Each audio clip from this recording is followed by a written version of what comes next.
Good evening, everyone, and welcome to another Twister Professionals. Well, it's not the Professionals yet, but oh, I'm actually using the wrong preview. I just realized. Let me take that away real quick then. It goes to show it's been a bit of a busy weekend with a bit of a busy week before that, but at least I do have the right day. This is not the Professionals day though. This is the Ascent day 5. So yeah. My bad for that, but overall, no harm done, I suppose. The preview will show the right thing in any case. Meanwhile, you are seeing my, well, it's not the garage, it's the list of teams that we have today. There's been 49 registrations. I have no idea when we're gonna start to play. So I'm just going to go to R2K, because that's the clan I'm following. And we will see when they start. They start in 40 minutes, so we have plenty of time with some replays. I actually have music with it, which is now activating. I honestly have no idea if you can hear it all right, and if it's too soft or too loud or something like that. Please let me know. I need to work out what volumes and stuff work for this.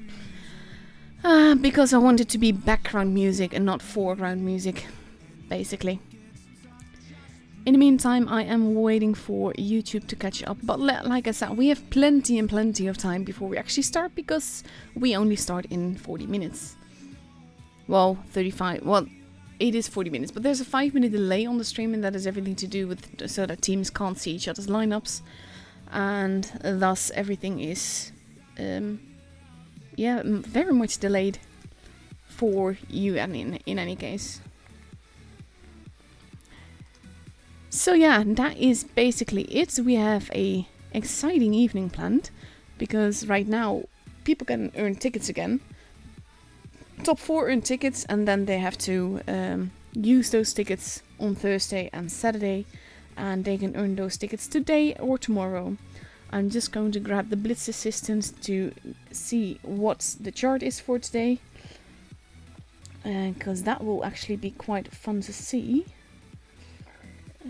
I hate that there are so many tournaments today. It makes no sense to do it like that. And it would help if I could actually find what I'm looking for, because that is generally a good thing. So let me see. There are multiple groups. We are not in a group with Karna.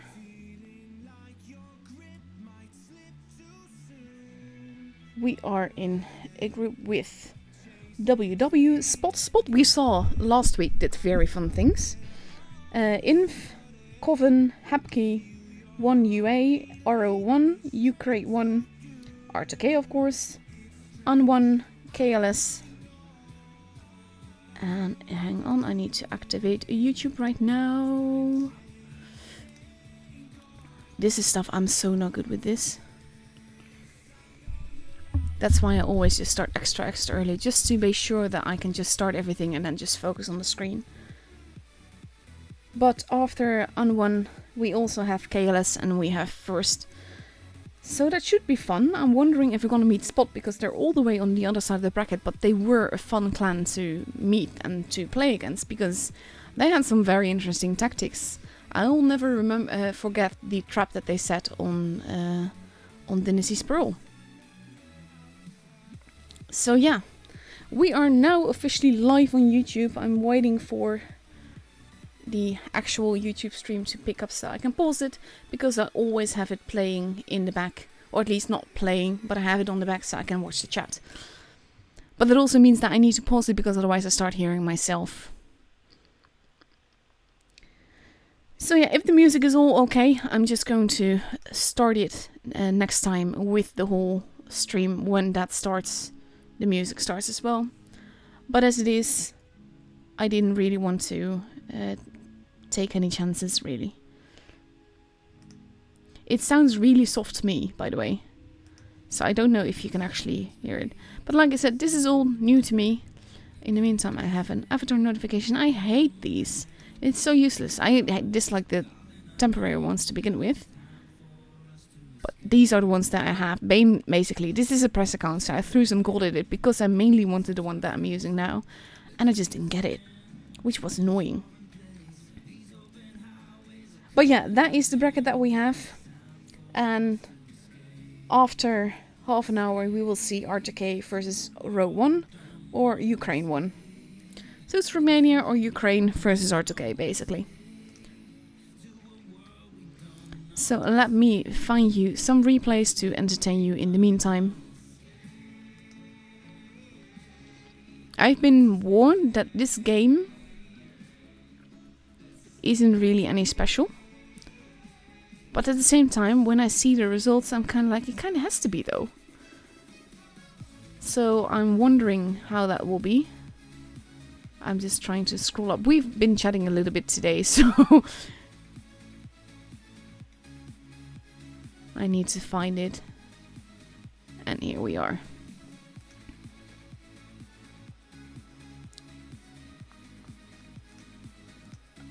Thing is that I do understand that, especially when I have little quiet moments, it can be quite boring.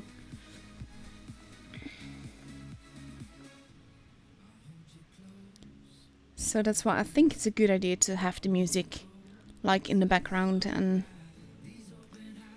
maybe it keeps you occupied when I'm not talking.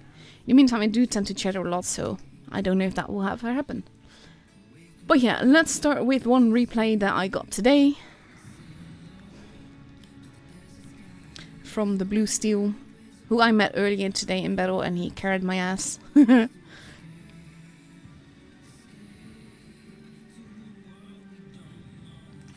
This is a tank that I just adore it. It's such a tiny little monster. It's so much fun to drive. Today I had 2 missions. One was three raiding battles, and the other one was win 8 games in a light tank. So of course this is the tank. This is the tank that I go for them, because it's just so fun. And I love the name of the T62A. For those that do not know, I am a huge pluviophile, and a pluviophile basically means you love rain. I'm not necessarily a fan of rain when I have to go through it, but I love rain, the sound of it, the smell of it. It's actually bacteria that is released from the ground, by the way. But yeah, I love all of that. And it's so nice, and I love how it literally clears the air.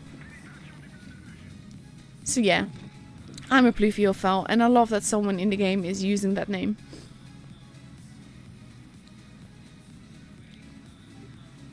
Grill arriving. Blue Steel's like, nope, let's not. But then he fires. And now he tells everyone to run. And I hope they listen.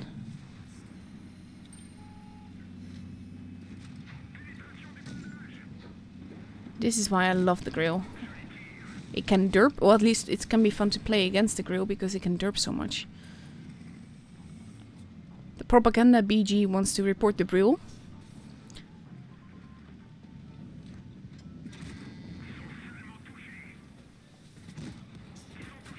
Oh, this poor guy. He's just being eaten alive.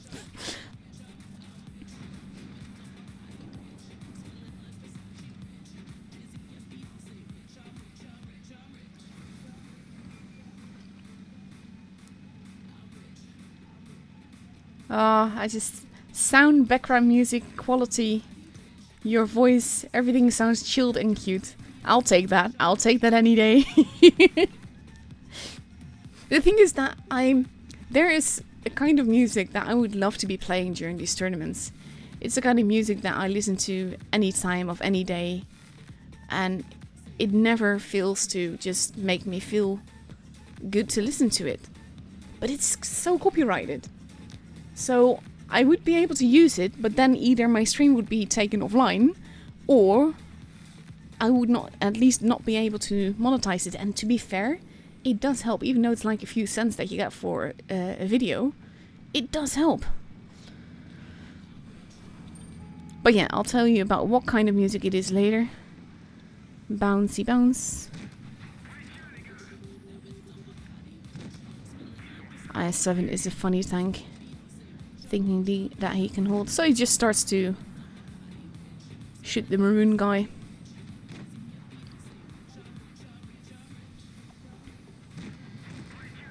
There you go, teamwork.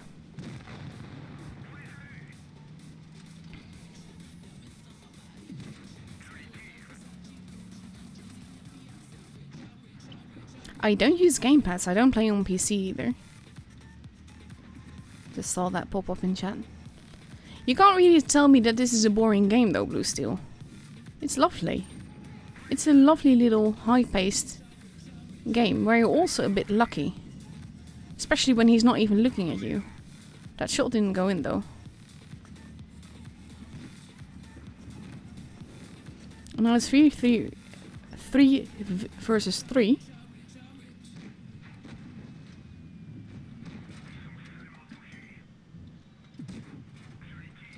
And look at that, we are already... Nice little bounce. That's not evil at all.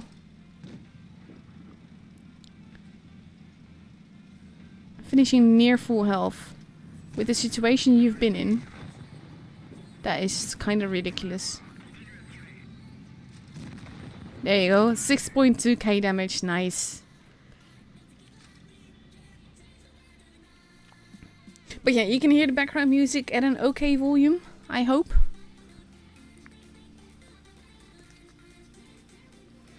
$1,524 basic speed, nicely done. Only missed 2 shots. But then, when you see these stats, Blue Steel is not OP at all. And Pluviophile, I love your name.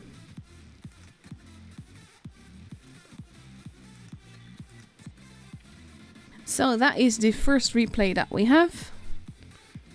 And now I need to find the other ones. Because I always get a few.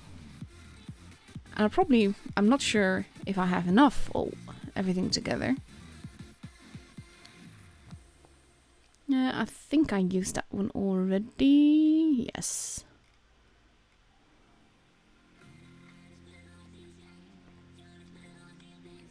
So I can't show you that, but let me see what else I have for you.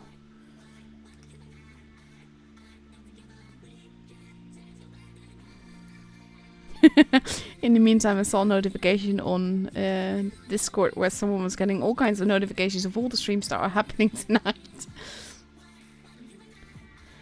Let's see. I actually should start keeping track of where I last was. Thing is, I sort of like randomly started showing them. There are actually RU streamers, just not English ones. Mind. And part of RU matches happen when EU matches are also happening, so that's also a thing.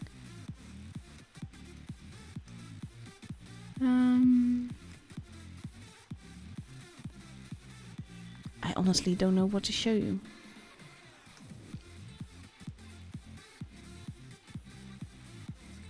I showed that one already.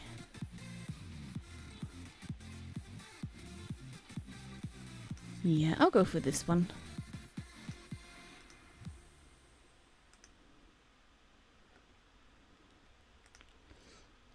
Let me just start that for you guys.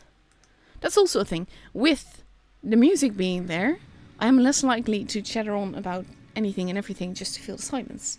I don't know if that's a good thing or a bad thing. Because as a woman, chattering is something that we are very good at.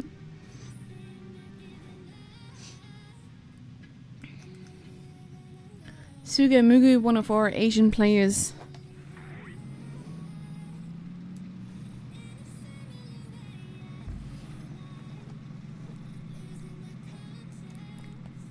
I kinda like this camo.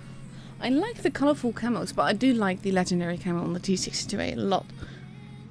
It's one of the few that I was actually happy to just buy because it looks nice.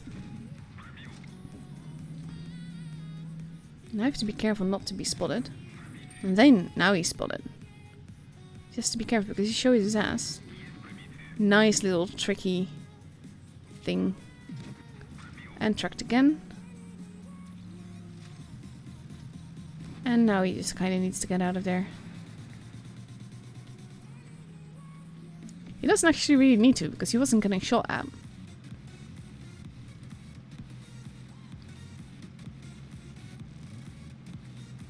Not sure where he's going. I hope he's not abandoning his teammate.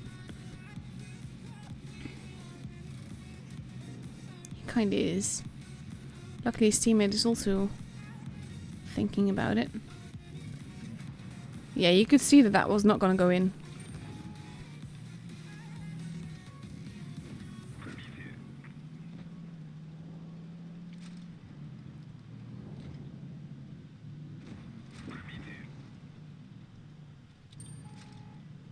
I like the way that he's sort of side-scraping here. I'm not sure if the other guy just doesn't have the gun depression to shoot him. I don't think he should have, really. Yege waiting. And Sugi is like, nope, that's not. So he gets a nice little cheeky shot in. Takes a little bounce. T1 is trying to attack his teammate. Nice little shot. He's already done 3.2k damage, that's not bad.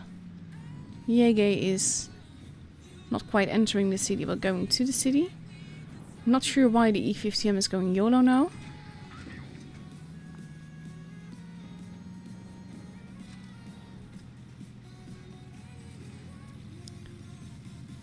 But he's still alive, so I have to give him kudos for that. Nice, high roll as well. That is how you want them.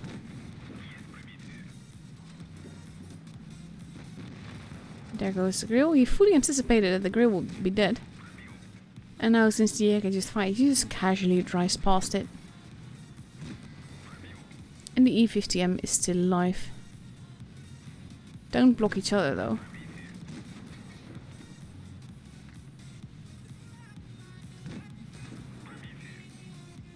You should have this. There you go. And now there's only one enemy left.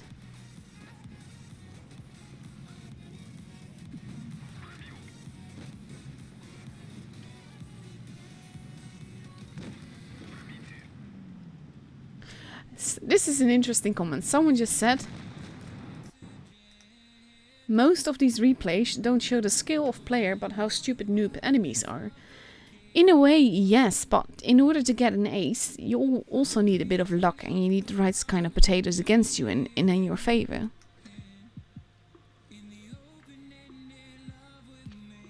But 6.4k damage, nearly 6.5k damage in the T6 is really a nice little game. But it's not a nail-biter, I'll give you that, it's not a nail-biter game. But it's a good game. So let's see something by the same player then. And let's see how that one goes.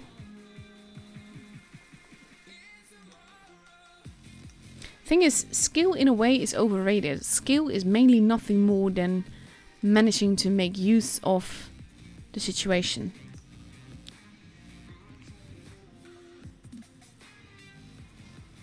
Because you can get aces either by out-potatoing your enemies or out-potatoing your team.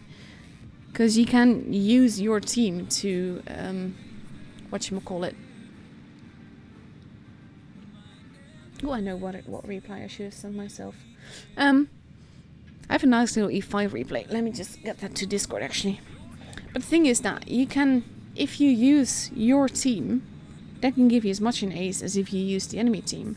The thing is that skill, in a sense, is wiggling, is finding the right positions, it's outplaying your enemy, whether that's by being smart and not being primary target, or just not getting shot at, or bouncing all the shots. Nice little fire. All of that is skill. It doesn't mean that you're invincible, and it doesn't mean that you can't get killed. Also, you need the right kind of enemies. You need the right kind of teammates. I've had aces. I had a game a long time ago, unfortunately. Otherwise, I'd show you. Where I did like, what was it? 6k spotting damage or assisted damage. And no, it wasn't assisted. It was spotting damage in the STB. It was on Castilla. And I went to the cathedral. And basically, the rest is history. I spotted a number of TDs and a number of heavies that were behind me. And it works really well. I think this is it.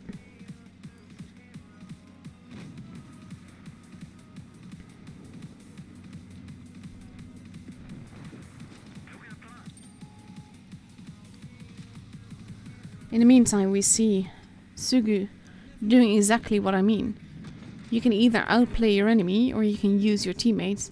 Because now he has a friend that is coming who is shooting him. The enemy is shooting him, but the T-57 Heavy is there.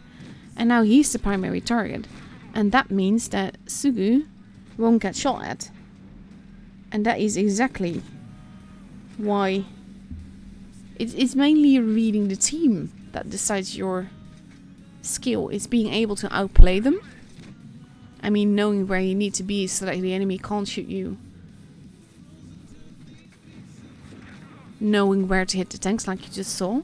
That kind of stuff. But in my opinion, that is what skill is. Reading, basically. The map, the enemy, the team composition. All of that.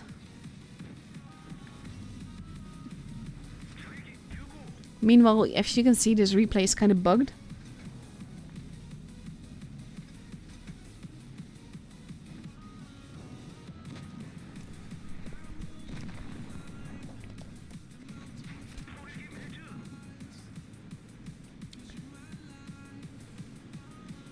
But yeah, everyone will have a different opinion on what skill is, but I think it's mainly reading everything, knowing where to be, that kind of stuff.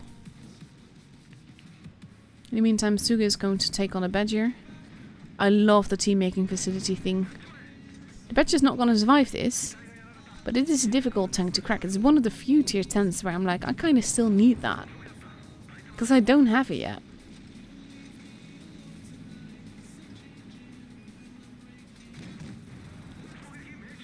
And this replay is so bugged. I'm not sure if that is service something or just... Oh, he's out. That's nice. That's a very good thing for our STB. Come on, Sugu, get the kill.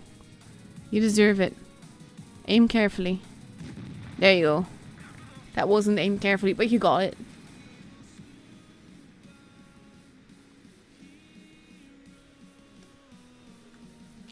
Nice ace, 6k damage. Lovely little going where you need to be and avoiding being primary target game. That's exactly what I mean. And nice little spotting damage as well.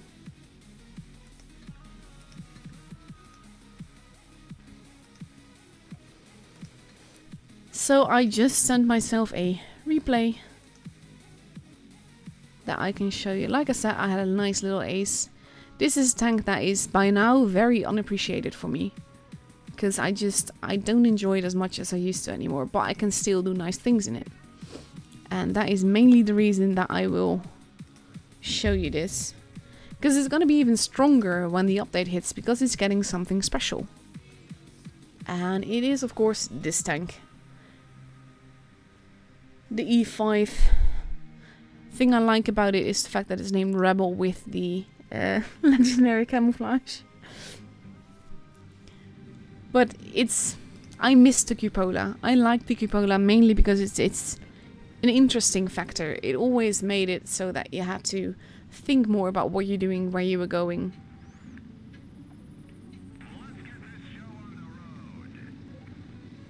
But now it's just another heavy. It's a pretty strong and mobile heavy with a bit of a weak lower plate, but it's also very troll because of that lower plate.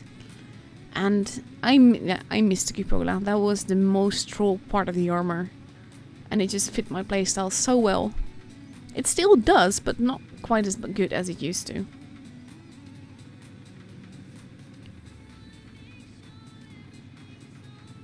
So in this case, I know that there's multiple enemies. I know that I need to be careful. And I know that I need to be lucky to arrive here unscathed. I don't take the shot because my aiming circle is too big and I don't want to do that to myself. I don't aim enough there, so the pattern dies very, very quickly. And I'm like, yeah, I don't like being here when I'm this alone. So then I bounce and I'm like, okay, this is like a great start of this this battle. I really should not be here. But then I bounce. And that does help. And I do take a little bit of damage. But this is the thing. That bounce. That is why I like the mobility of the E5. Basically, your strongest point is the mobility of this tank. So I start capping the base because I can. I have a nice little derpy derp here with a lot less damage than I should. I dive out of the base mainly because he starts aiming again. I don't want to be clipped. I need to preserve my HP. I can't shoot him like that. And he does shoot me because I'm trying to focus on trying to get a shot into him after all. So I relocate and then I see an E100 that's giving me the evil eye. But while he is aiming for a part that is very hard to hit with me, I just start to premo his face. And now his side. But this is exactly what I mean. I'd rather shoot premo, lose credits and do a little bit more damage. Then be very careful about well, basically peek out a lot more and do a little bit more damage but have a lot more risk of getting shot. Because I don't need to see much of him in order to damage him. Especially not when he's turning around like that. So now he's a one-shot and he's driving away. And my two-mate is here, so I decide to give my two-mate a little help because I can't shoot the E100 anyway. So I turn the guy into a one-shot. He dies. And I know the E100 is going to be next regardless. It's just a matter of who reloads first, and that's the IS-4.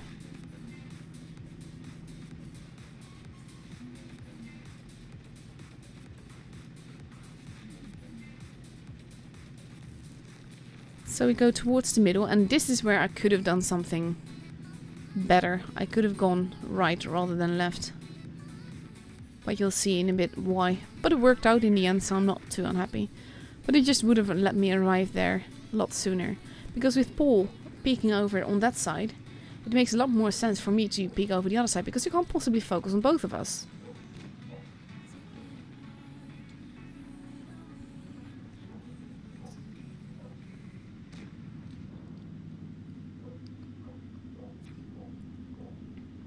So let's see, there's two TDs left. An angry E3, which I can't shoot and who can't shoot me. And a 268 that really wants me, so I just switch to Premo, barely aim, shoot.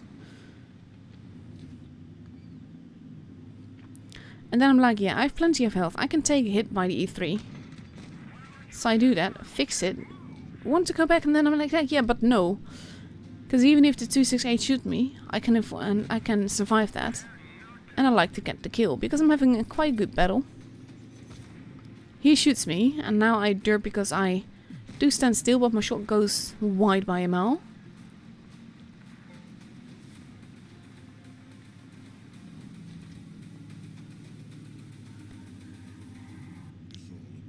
But while Paul's driving forward, and the object wants him, I shoot him, and I kill him. Nice little game, 3k, 3 kills. 4.7k damage. Not too shabby. And it's an ace. It's a surprise ace because I didn't really expect it. I expected like a first.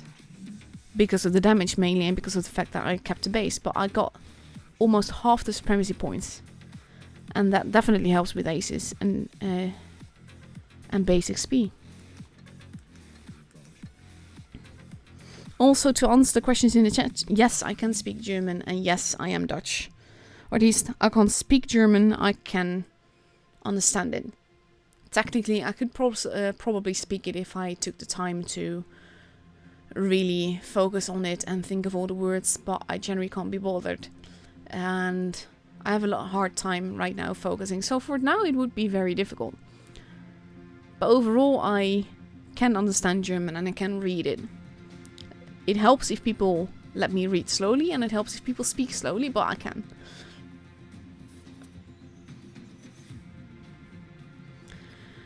So that was my little game. Let's see what else I have for you. I already showed you Suga's game. It's all about humanity. A lot of replays I've already shown. This could be fun.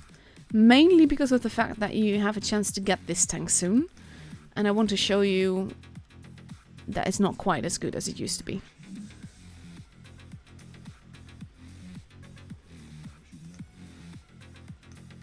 In the meantime, I'm getting a notification.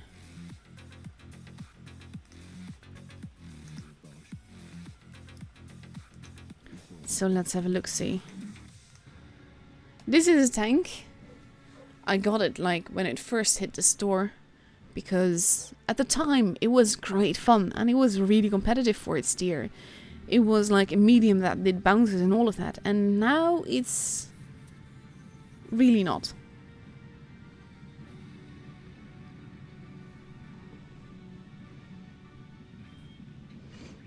In the meantime, we know the competition for R2K, that's gonna be Ukraine.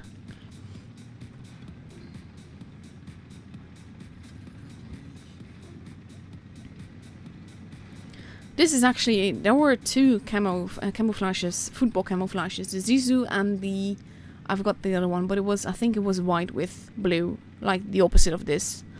But I like the color of this. This teal is kind of a color for me, and grey blue as well. So it's color that really works for me. And I'm at this point, I'm like, I can either be very careful, I can just be forwards and just go and camp. But when I see them there, I always just angle my tank like this, at least until I know where the rest is. Because you can camp relatively safely then. Now the bulldog is there. I bounce a little bit. But I have a teammate now, and this is something that I quite like. If you sort of like double peekaboo, you throw off people's auto aim.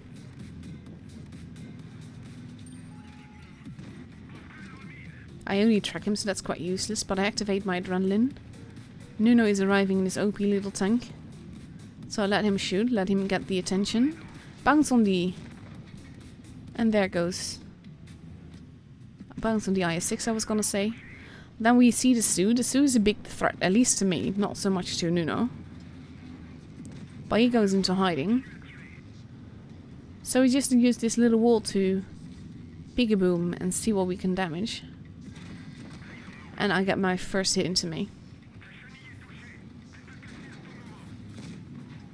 Nuno takes a blind shot into where the SU might be. I can shoot the cupola of the IS-6, which is quite nice. IS-6 is also another one of those tanks. It used to be so strong for its tier. It had preferential matchmaking and all of that. And it was just great fun, and now it's really not. It's quite boring to drive now. With all the other tanks that are there, they are a lot more interesting to drive. So even though we know the Sioux still has to be there somewhere, we start just shooting these guys, being a bit more forward. I let Nuno be the primary target. They're completely focusing on him. And I activate my adrenaline the moment that I can. I track him, the SU arrives. This guy manages to survive with 1 HP, but not for long. And now it's just the SU and the lightweight. And the SU is just stayed here, which is just weird. I set him on fire though, so that's not too bad.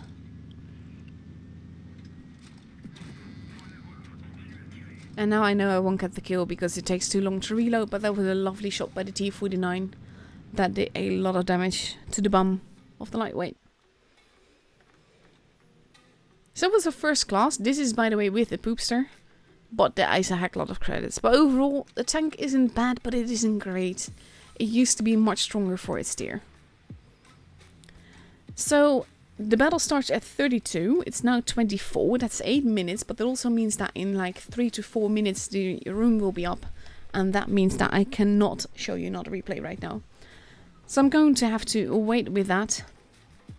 And we're just going to have to wait for the room invite. I do hope you enjoy looking at my Kenny, most OP little thing there is.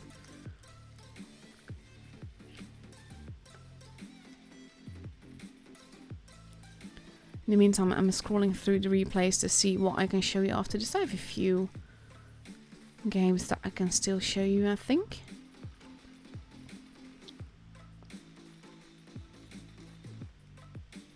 Thing is that with all the games that I've had, all the streams that I've had, I should say, I just had a lot of replays that I already showed.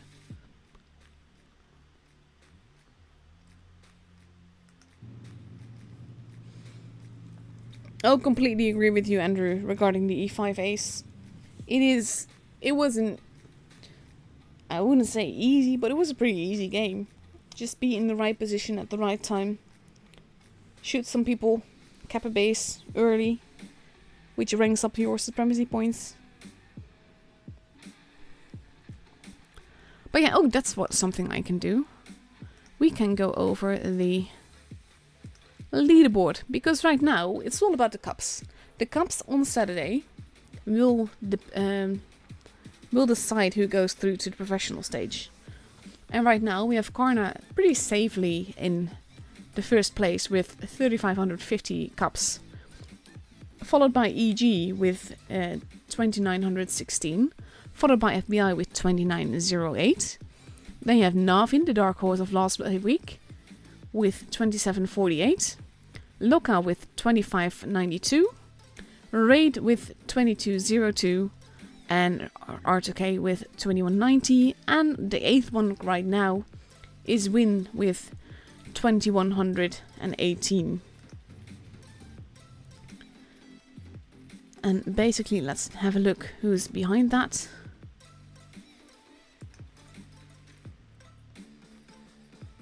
After that, with 2106, we have APA. So APA, basically, APA still has a chance. BHPP maybe as well, because they have 1842, but they kind of need to make it happen this week then. This is the last week that you can get cups, so you have to make it happen. And it also means just there's pressure this week, because the teams that haven't performed that well need to make sure that they are in the top 8. That makes it all the more important to get the ticket today and tomorrow, and to do relatively good on Thursday and Saturday. And there's a tournament room invite.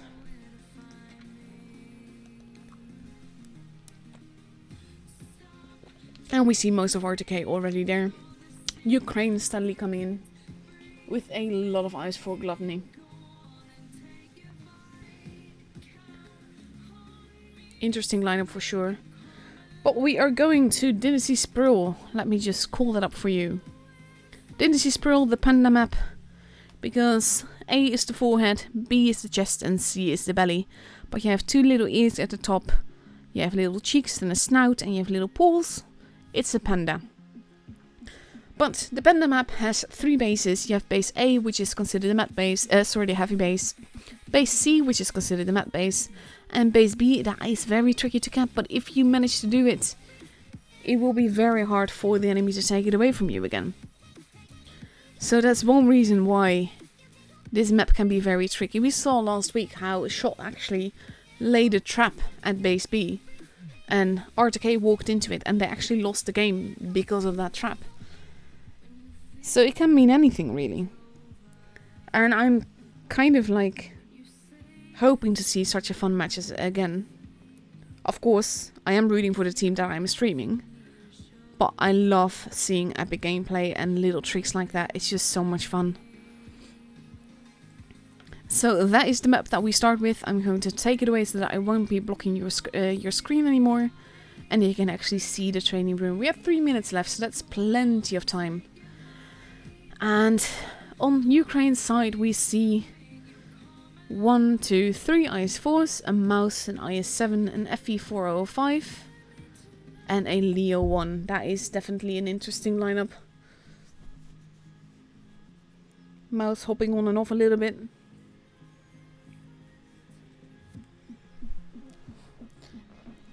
In the meantime, people are asking when they're starting, but that has everything to do with the 5-minute delay. It will start 5 minutes sooner for me than it does for you, basically.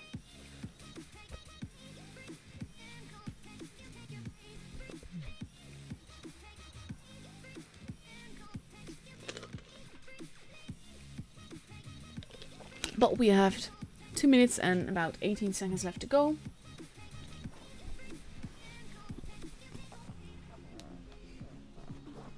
In the meantime, Gassio has made an appearance in the chat, even though he's actually listed to play, so that's kind of interesting as well.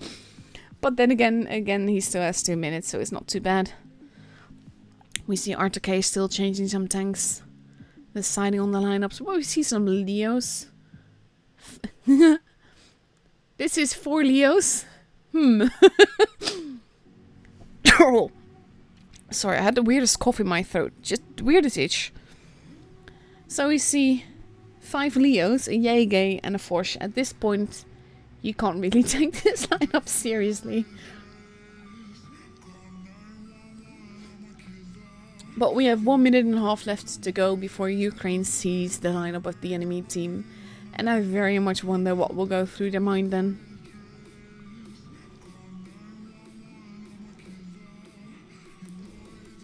Thing is that I have seen teams like this, with a lineup that is that troll, actually derp out. So I'm hoping that despite the troll lineup that they actually do focus on the battle. And room invite will be appearing in your stream soon, so yeah. Oh, thank you, Hippo. That is so sweet.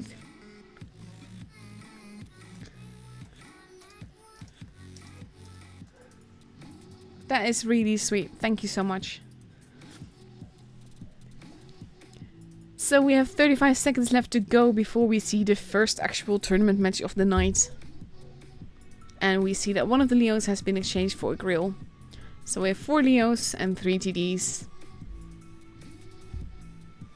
For this weird match. I can't call it anything else. Oh no, he's switching back to the Leo. Oh my god. You have 10 seconds. Just ready up and stay ready up, please. Both teams are using a spectator. And here we go.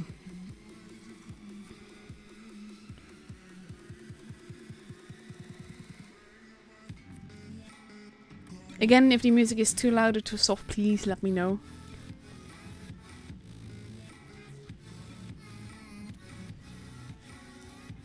Now he's just waiting for the battle to start. The game doesn't seem to like it. But here we are. People are loading in. Love those camos. Look at that. That looks so nice though. Why is the old one out? Actually, Gastio as well. But that is also a lovely camo. And here we go. We see 3 Leos heading towards base C. And 2 Leos with some TDs heading towards the other side. Gastio has been spotted. He is just spotting and going away. He's getting shot at but didn't pen. Spacey capping base A.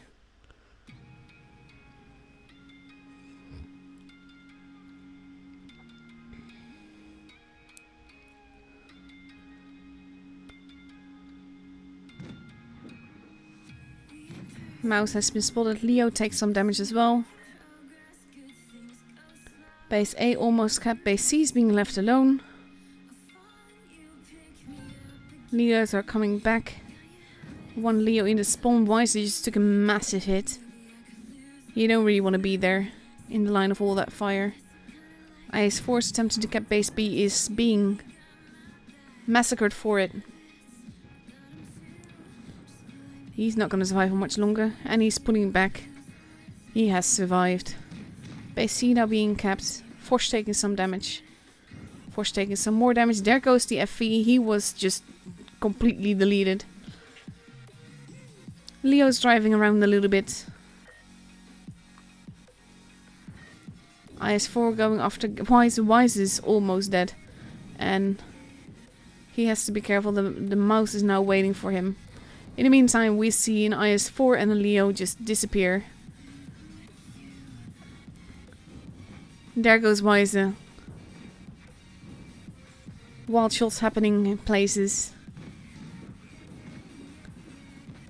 Spacey taking damage now. IS7 on fire, IS7 deleted. And we see Spacey taking some more damage. But there's an IS4. It's actually... Ooh, the Jaeger wants the mouse. There goes the mouse. And Spacey survives. There goes the IS4. And now there's only one lone IS4 left. And he's not gonna survive for long. I have a feeling. Just a hunch. And the Force takes him out.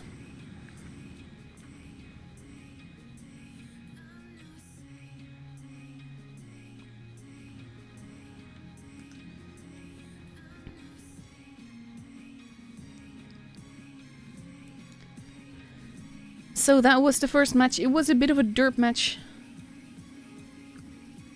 But yeah, they won. So let's ready up for the second match. Let's see what kind of lineup we end up with now. We see an Object 263 and an FV 405 arrive. And a DS and a 215B. This is... I don't think you want to take this chance, honestly, but okay. You're not really taking it seriously, are you? So we see Ukraine. Not entirely certain what to drive yet. But RTK has decided for a full-on TD team. We see a 268, we see two 268s even. We see 3 Jaegers, a Foch and a Grill. Versus an IS-7, an IS-4, a Patton, a Leo 1, an E5, an FV405 and potentially a mouse if he readies up.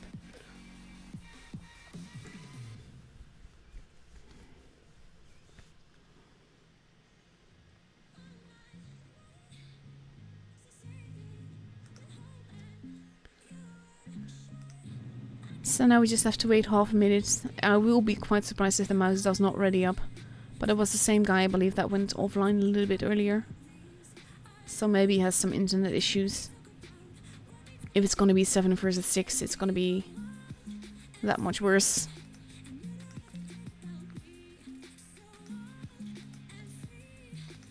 But let's see what happens in 10 seconds.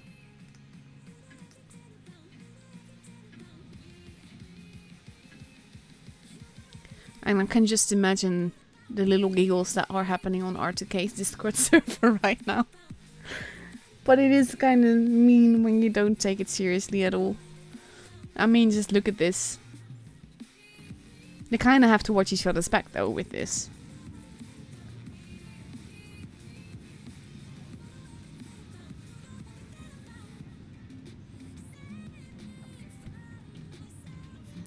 So let's see what happens with this full-on TD lineup.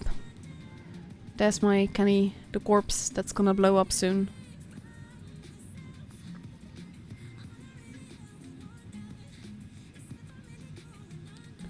And here we go.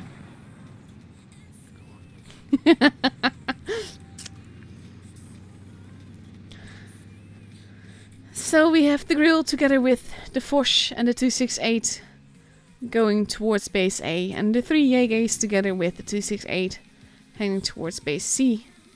Jaeger has already arrived there. The Leo is attempting to cap. This is gonna be quite the massacre. Jaeger already taking some damage. Leo a little bit more from the Grill in the middle. Look at these shots, that is just so mean.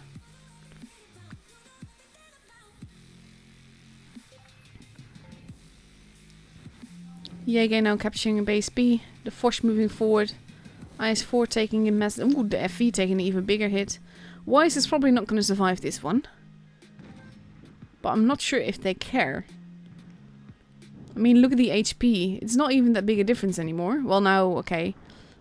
It's not that big a difference in HP, but just, oh. And now the Leo is arriving. And he can only get behind one Jaeger. And there's 2.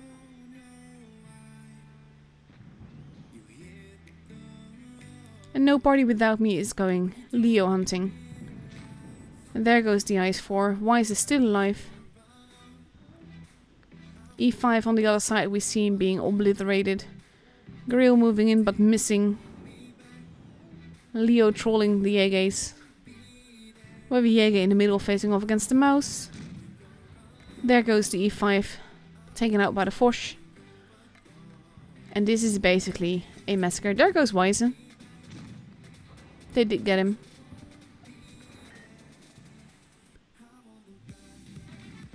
But tanks are disappearing left and right, and they're mainly Ukraine's tanks.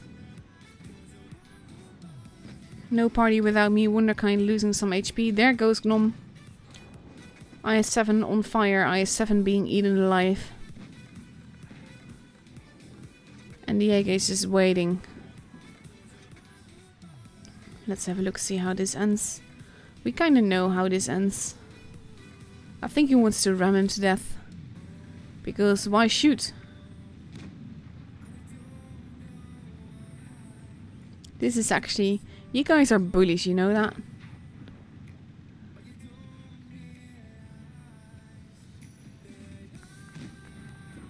You guys really are bullies.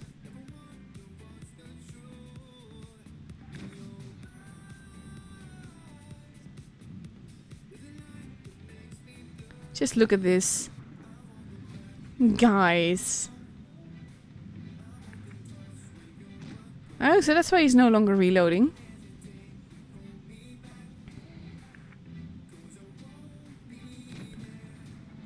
Oh my god. Bullies. Bullies, all of you. He's gonna skip. He's not even killing Spacey. And this poor guy. There he goes. And there he finally goes. Thank you, Mo, for putting him out of his misery. Don't shoot your teammate, Cassio. It's actually, it is balanced because the whole setup of this tournament is strongest versus weakest. So yeah, it doesn't have to be balanced because of that. It's the whole principle of the thing, so that all the strong clans go through, so you don't accidentally get a 40% clan in like the professionals or something. Because that's not something you want, is it? So surprise, surprise, R2K is through. Oh, you bullies. Honestly. Let's see if we know the stance of others yet.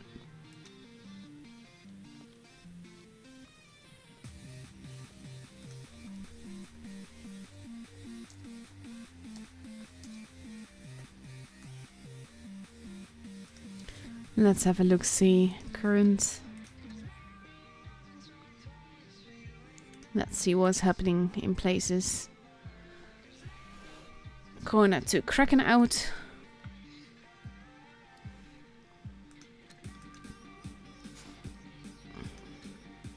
They are still fighting. What's going on with Pink? Pink got taken out.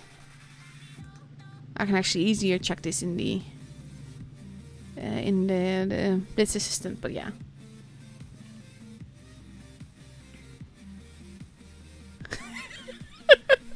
In the meantime, Gatsio entered the chat and he's just commenting on the bullying and the fact that no party needs ammo. My lord, you guys, honestly. This is still happening as well. Let me just quickly check actually when the next match is. Sorry for derping a little bit, by the way. I had a pretty rough night.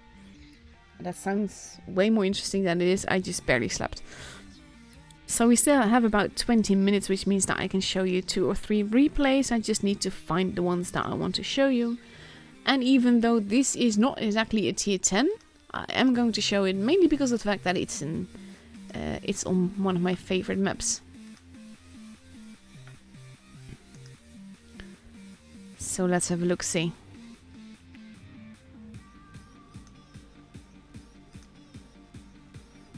In the meantime, Mahmoud just asked, is this Coven? I honestly don't know. I literally got this playlist today. Just for streaming, because it's all copyright free, apparently.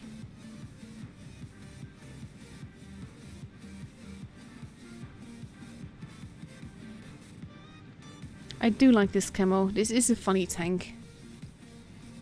I just love this map though.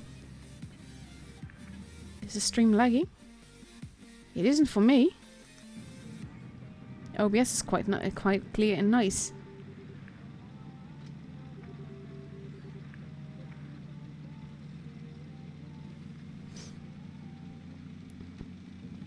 So let's see what he does with this party camo.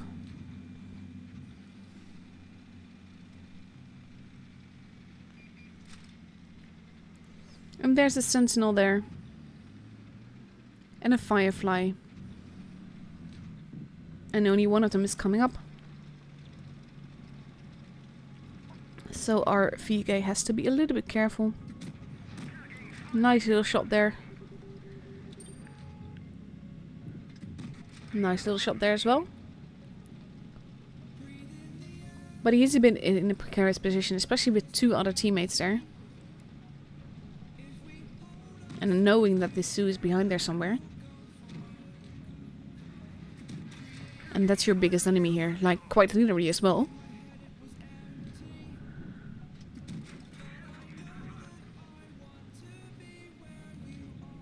Smalltorm is such a lovely tank. That was actually one of the reviews where I did quite a lot of editing work. Because I got all these original Star Wars sounds that I used. In the meantime, his team is evaporating. That's not really a fun thing. And the only reason he got shot there was because he didn't pull immediately back when he fired. Now he missed those, so that's lucky.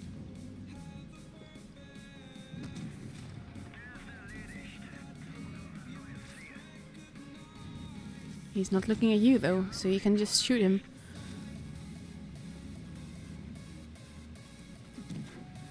Nice little high roll.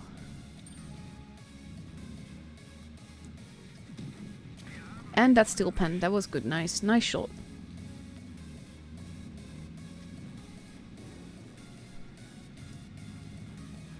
Now he wants a Stook. Even though he could shoot DK if he wants.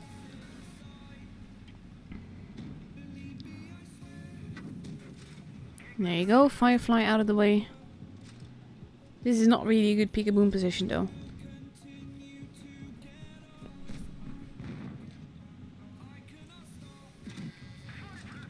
There we go. Mind the big gun.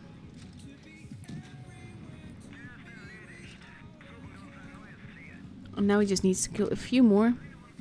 But he has to be careful doing that. Especially the AT can be quite evil.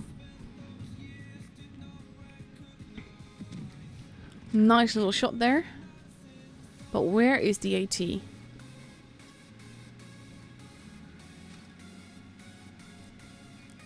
There he is.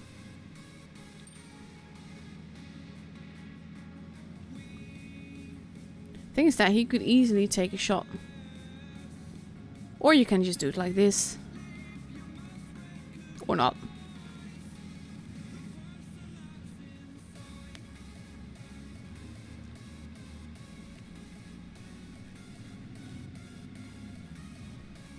Nope, you do not have the gun depression for this.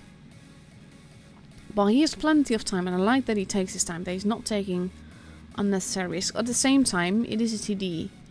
He could just get shot once. And then just get behind him. But he's not really willing to do that. He'd rather face him head on, apparently.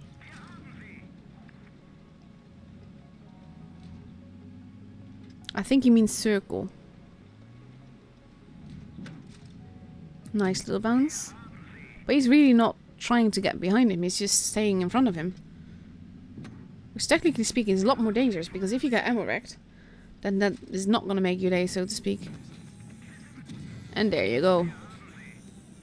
6 kills, 3.2k damage. Massive Kolobanov.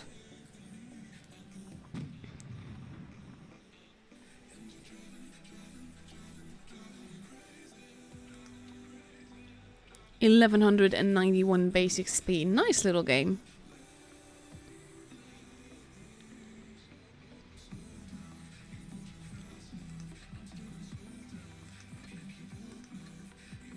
Again, thank you, Mo, for putting him out of his misery before. So let's have a look, see what else I have for you. I can play, I think, one more. I've played that one. Played that one as well. Played that one. I don't mind repeating some. But I try to avoid it as much as I can.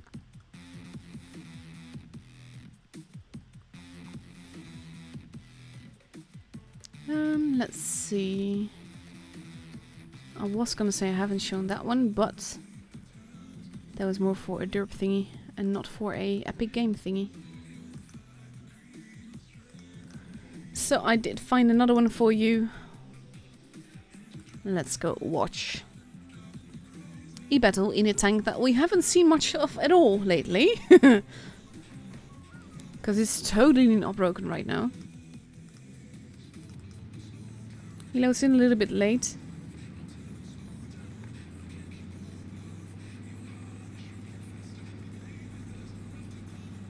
Someone just asked, what is my subs target? My subs target is at the moment 5k before my birthday. I have about less than 3 weeks left for that. But I know that it is doable, especially in tournament season. But I need to start advertising that, because if I get to 5k before my birthday, I'm gonna have a massive, massive giveaway. And with that I mean a ton of bonus codes. I get prizes from Wargaming because it's 5k, which is a milestone. So I'm gonna have a massive giveaway, and I'm even going to throw in a live package for someone if they want it. Holding stroopwafels, that kind of stuff.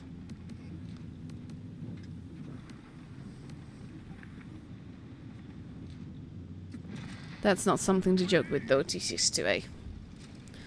So that is the first tank out of the way. Patent being deleted.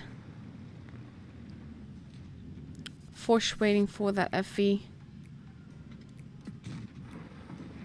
I'm not sure if that penned or not. But it was worth the blind shot. It did pen. Now he just has to aim carefully. And that penned as well. And there goes Chieftain finishing him off.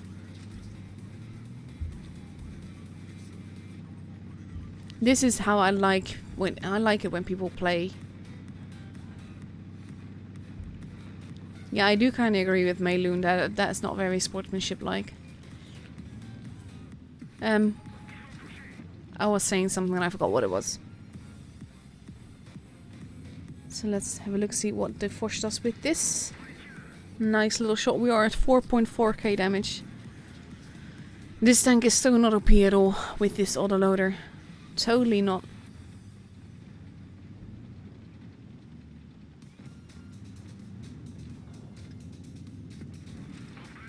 That... You don't want to lose too much HP to this motion though. There you go. 4.9k damage.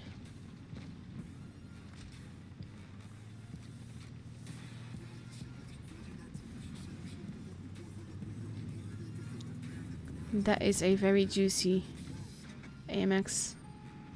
Who is just pulling back. And that didn't pen because you weren't aiming anymore.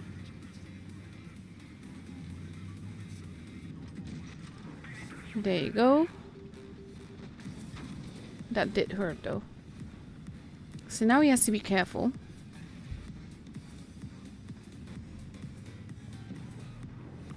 There goes the E100. Where did the AMX go? There he is. Very achievable targets for the Force.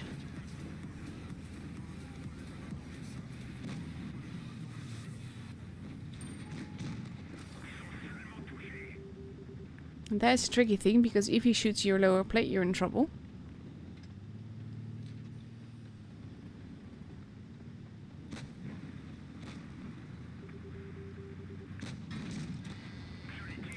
Yes, why not just ram the T62 and get 7k damage? And there he goes. And now only the AMX is left. Facing off against the DS that is just reloading now. So he might just survive it.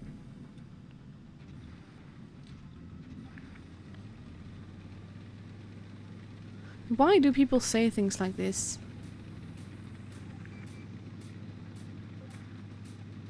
This is nice. I like this. I hope the rest listens to that as well. That is no. Just no. There you go. I think that when you do 7k damage, you know you'll ace it.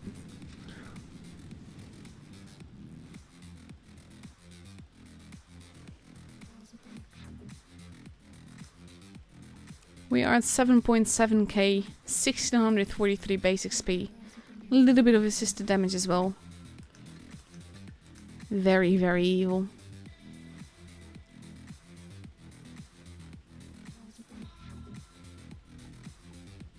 Now, someone just said, please let the camera in one way. Want to see both teams what they are doing. I'm not entirely certain what you mean by that, but I think you mean the fact that I move the camera around a lot. And that is actually to do with a tip that I got from Wargaming itself. They like me to be more mobile with my camera work, mainly so that it looks more, whatchamacallit, dynamic. That's the word I was looking for. So that's one reason why I keep moving the camera like that.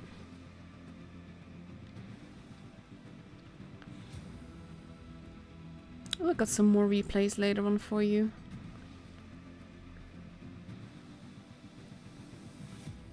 In a not OP at all tank.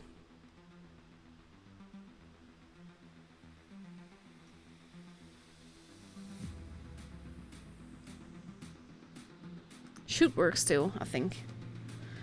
So now we are just waiting for the room invite. In the meantime, RTK will go up against Unone. And Inf is up against First.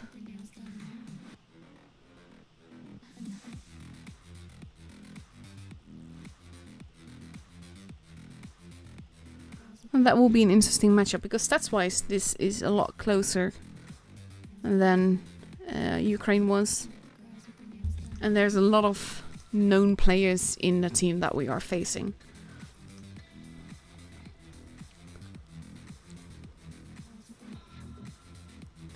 So this is the one that we're meeting. We see some Imor that is coming, that came in there. And other people that we know. Pretty much all these names are familiar. So we have seen them before. Let's see, group 3 is Navin, Lucas. By now, they have the tickets. APA missing the ticket is very important, because that basically means that they can't really get... Ooh, this is an interesting lineup. EG and Win and Ray together. But basically you have to be in the top 4 to get a ticket. So as long as you have that, the amount of cups that you can win in these tournaments are very low. So not that important. It's a lot more important to do well on Thursday and Saturday. Let's see who Karna's up against. Asa.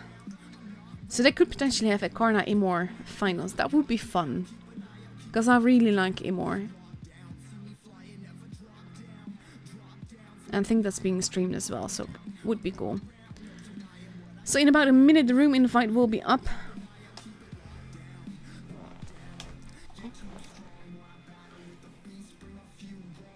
But yeah, if you want me to do that massive giveaway, spread the word. Have people sub me. See what you can do about that.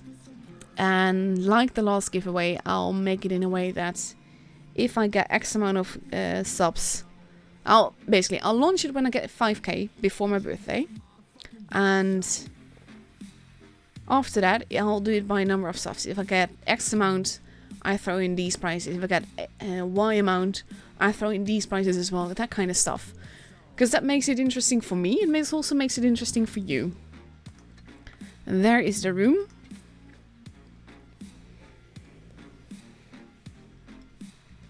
But yeah, it should be doable in tournament season. I just need to advertise that and see if people will spread the word. Because I like doing a giveaway, and I like that Wargaming will actually back this giveaway up when I hit 5k, because it is a 5k giveaway. It is pretty difficult to get Wargaming to get you to give free stuff to give away just like that. For good causes and all of that, they definitely do it, but yeah.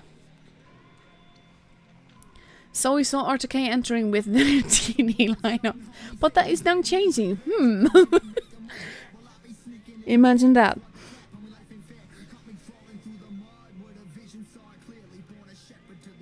So let's see how this will go. This will definitely be interesting because also, we're going to Faust. The Faust is the map that we just saw. It looks like this when you have Supremacy. You have 4 bases, C and D closest to their respective spawns, B in the middle, and A, which is considered the map base. Like you saw just now, people tend to go to that spot. I quite like the spot, but I love this map because you have the bridges, you have the tunnels, you have the height differences all together. Yeah, you can just drive pretty much across a base without actually capping it because you're a floor up, that kind of stuff. It is a fun map, it is a very unpredictable map.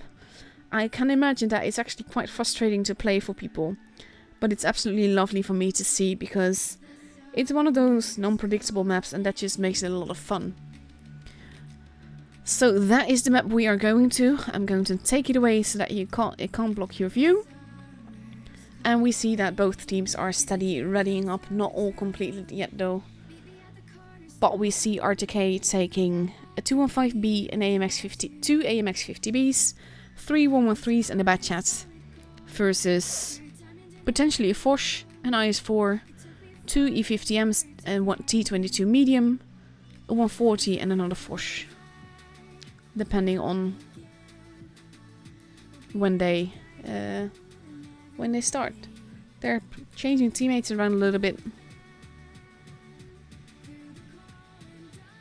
Not actually sure how many spectators people can have.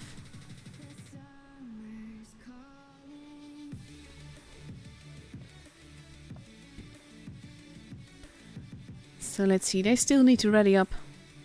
There we go.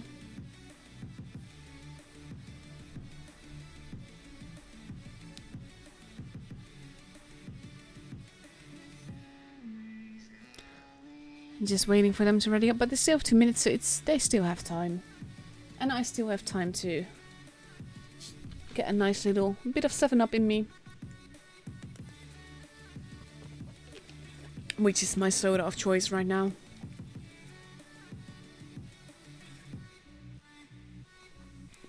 And now, one has readied up with a Foch, 2 Foches actually, 2 E50Ms, 2 T22 mediums and a 140, so that's a very mobile lineup.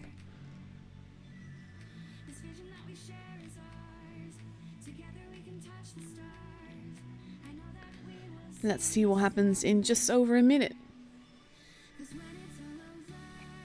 The thing is that because they have the tickets and because the cups aren't that important, I don't think any team at this stage is really giving it their all.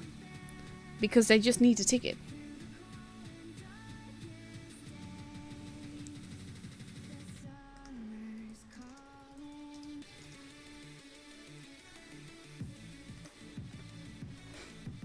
So with 40 seconds left to go, everyone is ready. We are ready to go into the battle and see what happens with this lineup. Those T22s can be quite difficult to take care of, but again, the tank is so not OP. And the Foches, of course, with the autoloaders, we've seen what they can do, and it's absolutely evil.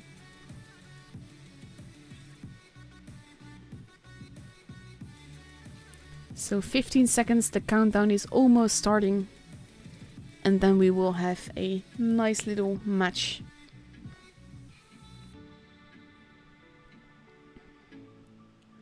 And here we go!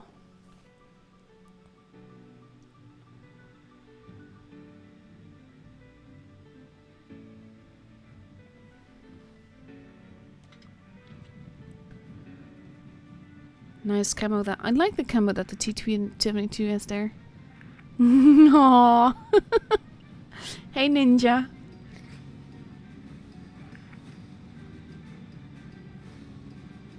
This is something that I like, when people just friendly greet each other and they're not enemies, they're more like frenemies. You kind of have to kill each other now. but you can just do so playfully. And here we go. Let's have a look what happens. We see one T22 heading towards base A and E50 heading towards the middle, and the rest of An1 heading towards base C and thereabouts. 113 has not been spotted, and he has almost kept base B is being cheekily taken by the bad chat. Base D has been taken. Base C almost. I wonder if they're gonna get away with that with the bad chat. But they do, and that's a good thing because that gives us a slight early point advantage. For how long it lasts, because I think the T22 is now going to cap A. 215B taking a little bit of damage. Muddy Dude in an interesting position, taking 22 HE damage and some bounces. AMX just took some damage. The bad chat realizing he's not alone, and they're attempting to cap base A again.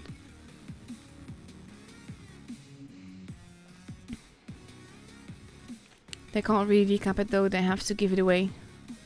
An1 pulling back, leaving the Muddy Dude behind. And the T22 is now pushing for the bad chat. E50 now shooting the AMX, and An1 is pushing. Corey losing a lot of HP. And the bad chat still lives, but we don't know for how long. The AMX is now in trouble. No Party Without Me is almost leaving the party. Wiser just got absolutely murdered pretty much. And there he goes, turret flying and everything. And R2K is now holding. Foch is arriving, FV is arriving. HP is being lost very much, but R2K has 2 guns short. And that can definitely be a problem. Massive damage done to Gassio there. They need to take those Foches out. There goes one Foch, but they took out another gun from R2K. E50M in trouble. And we see tanks dropping left and right now, but mainly R2K's tanks. Corey taking out Spacey by jumping on top of him. That is one way of dealing with things. Wunderkind still alive, but barely. But there he goes, and now it's just the one Mo. In an epic Kolobanov situation, but I have a feeling that it will not go well when you go off against a Foch like that. But he does take out the T22 before he dies. And that is the first match over.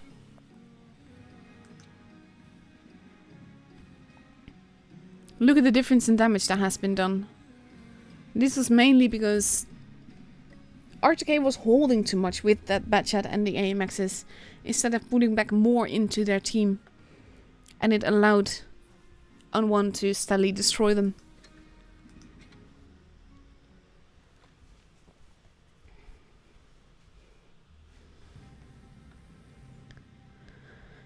So we see that tanks are being changed, potentially.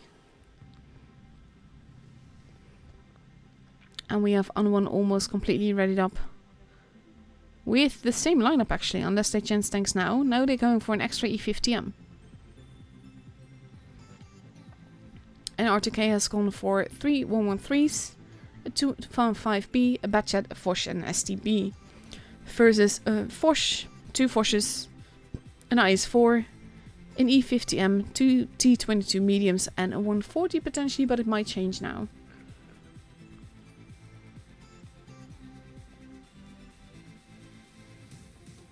And it stays in 140. So with that we are ready for the second game on Faust. And I wonder what we'll see now. I think it's just the way that An1 pushed. That was really nicely done.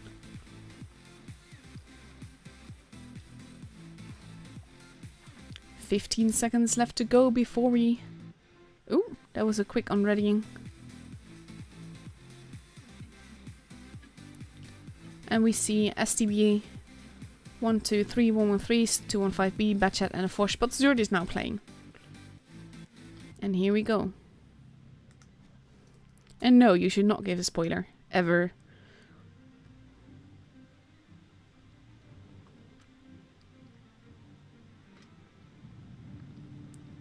This looks quite nice as well.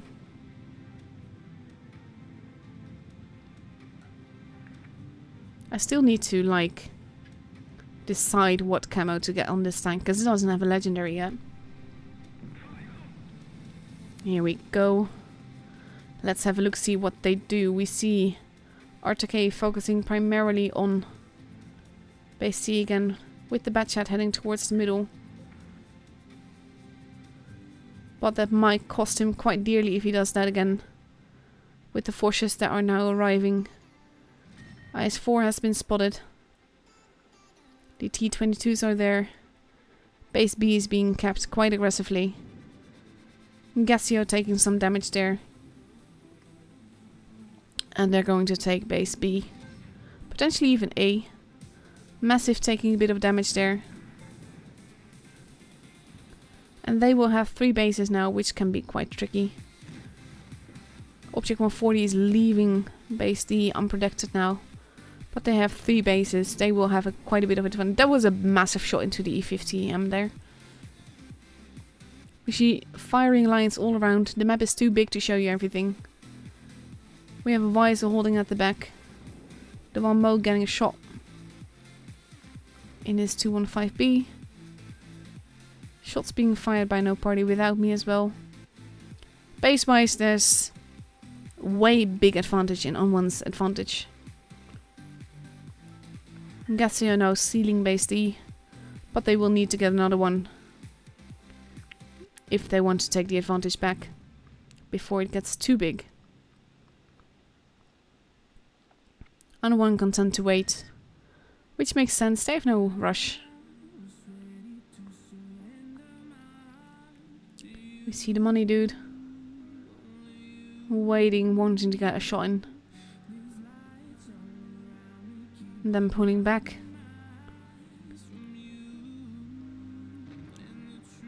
Money dude taking a bit of damage there. And immediately pulling back. The Fosh wanting the 103 to peek out again. Zerd taking some damage. No Party without me stealing base B. IS-4 is probably not having it. Wanting to go in. But he pays for it immediately. And now RTK has 3 bases and On1 has 1. So the tables have turned, but which way will this go? Because it can go every which way really. And I think that we will see a push on this side. Potentially into Wunderkind there. Points wise it's going up quite fast for RTK. All of On1 pulling back together towards one spot. Except for for Ninja, who's been spotted.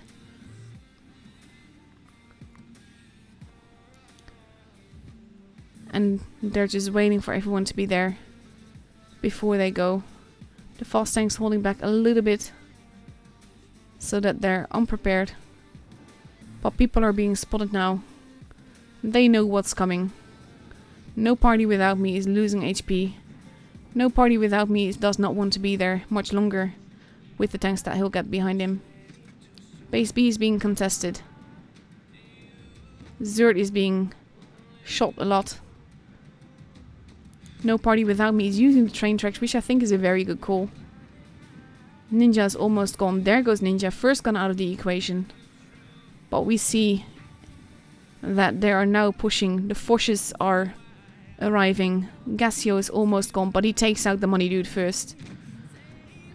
The one Mo facing off against, but shooting the Fosh. Tanks are dropping left and right, but this case, the game is for RTK. Even though some people are still dying, the game is for RTK, and On1 left it too late for the push to work. I love how they managed to take that base advantage back, because it looked to be quite dreadful situation. So that is the second game. We are going off for the third game, the tiebreaker in Desert Sands. Desert Sands looks like this. You have a train track in the middle, well, sort of in the middle. You have base A in the desert and base B and C in the city. Personally, I much prefer the positioning around base A, but if you have a lot of heavies, base B and C, well, actually C can be a lot better. And of course, my favorite thing about this map is the fact that you can shoot a building near the red spawn and you can unlock a giant sandworm. But that is a nerd thing for me that I absolutely love. I'll take away the map now and we will see what they do in about a minute in the tiebreaker. Who decides to go? Who goes to the finals tonight? We have RTK completely readied up with 2 IS-4s and 5 Object 140s, so I have a feeling that we're going to be seeing quite a bit of a YOLO rush. And they're going to be up against 2 IS-4s and IS-7, 2 T-22 mediums and 140 and a 268. So that's still quite a bit of a mobile lineup, but not quite as mobile as 5 Object 140s.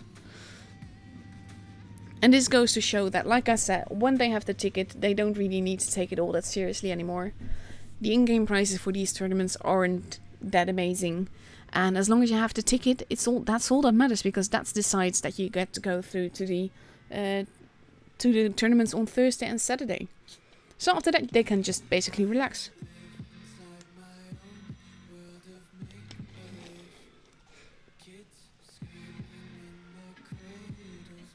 So in 7 seconds, we get to see the tiebreaker on Desert Sands.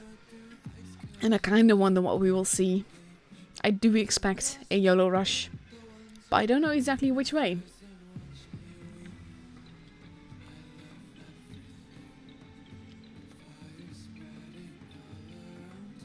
And after that, we definitely still get games, because we either get a game for 3rd place or we get the finals.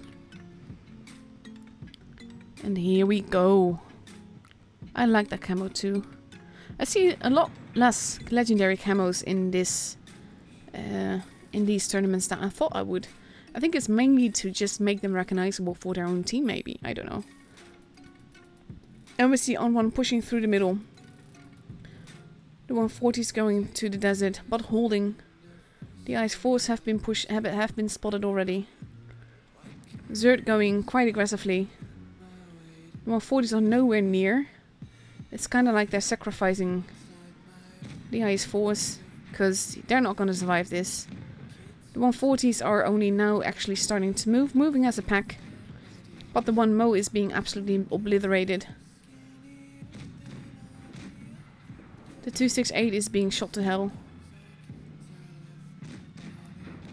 And Elon is almost gone. There he goes. But it cost him 2 tanks to get just 1. And we see shots happening. And Wunderkind taking some damage. But they are short 1 gun. And basically Un-1 is just pushing in. They kinda need to focus fire to make this work. On both sides, there goes Massive. And it is 5v5. But HP wise, Wunderkind is being obliterated. There he goes. Ninja almost gone, but still alive. There goes Ninja. It is 4-4. The Muddy Dude being shot to hell right now.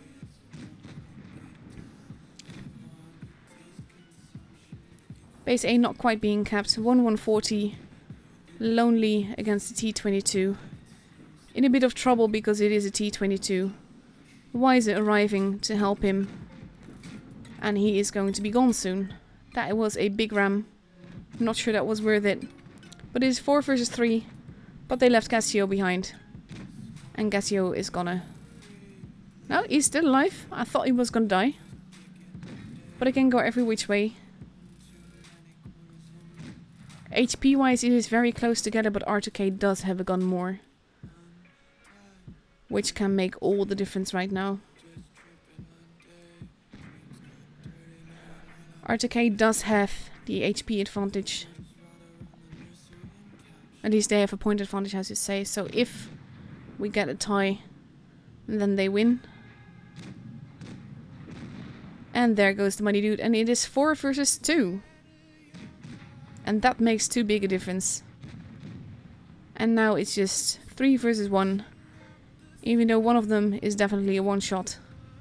The other two are not. And they can take him. And there goes Playmaker, even getting hit by No Party Without Me before being taken out by Spacey. And RTK is through to the finals today. With a pretty troll battle, but I like that both teams were not completely serious about this, looks like.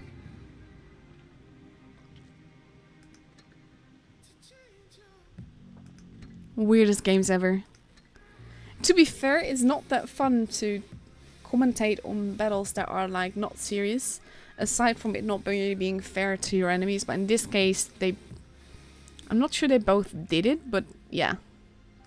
And in the end, it did work for them, weirdly enough. So we do have Immor versus Karna in the finals in one group. We have RTK versus First in about 15 minutes. Loka versus Navin.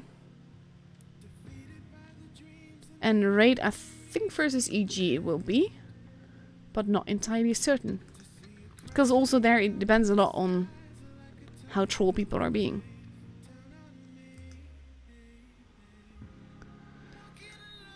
So let's show you another quick replay.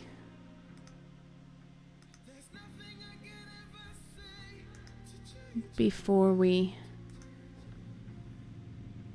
There we go.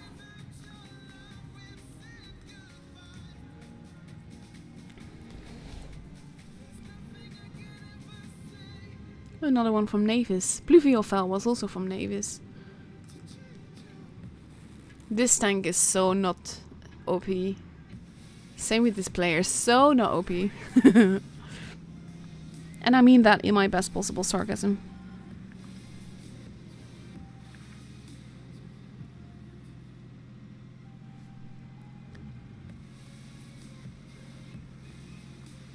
So he's going towards the middle now.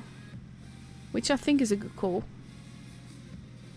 Even though it doesn't really have gun depression. Nice little replay bug where tanks are moving in stop motion.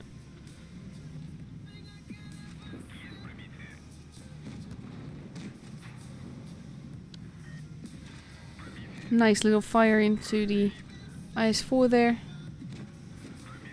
And another shot, because why not? And I like it that he's just standing there, taking another shot and then shooting the ground himself.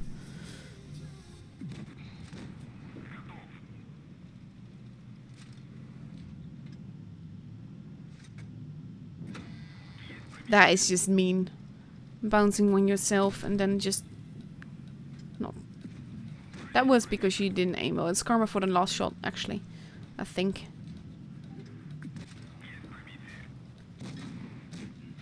I think it was the fact that he drove into him that actually made him bounce that shot.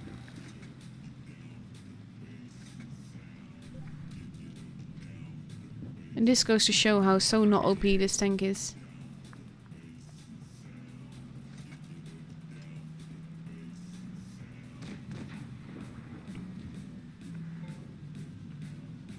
We have a DS at the back, which is not something you generally want to meet.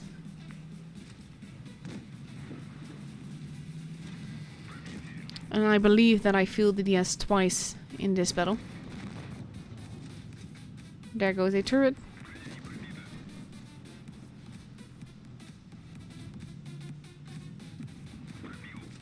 Nice little tracking shot, turret in the way, that's not a good thing.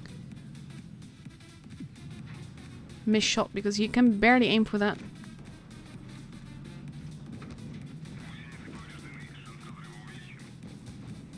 There you go, we're both shooting him now. And he's done 4.1k damage already. And I steal the kill. That was a barely aimed shot.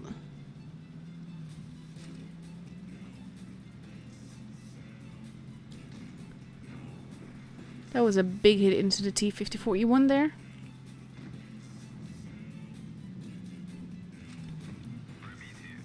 There we go, T-62A is gone. And so is this one. So we're 5.6k in with a pretty dynamic game, even though he didn't move much. And I survived as well.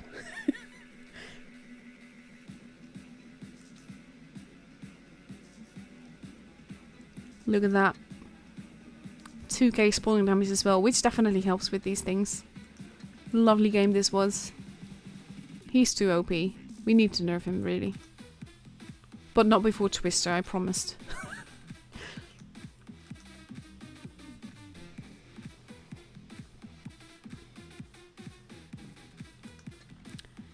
So, let's see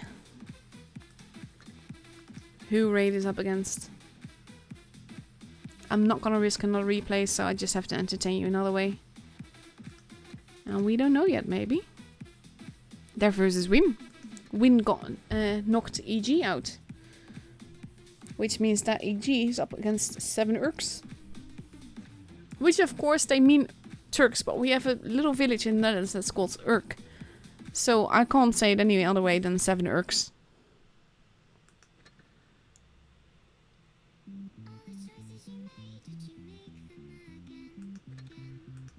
In the meantime, we get players from both teams that are just camping in the chat.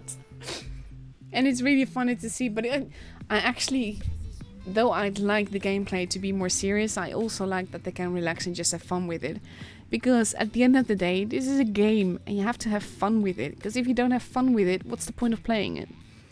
And yes, you could say 100k is the point of playing it, but the chances of people getting there are so slim that I think it is more important to at least still enjoy the game as well. And especially when you don't have to focus as hard as you have, it is important to just go with it and have fun with it. But yeah, that's my take on it.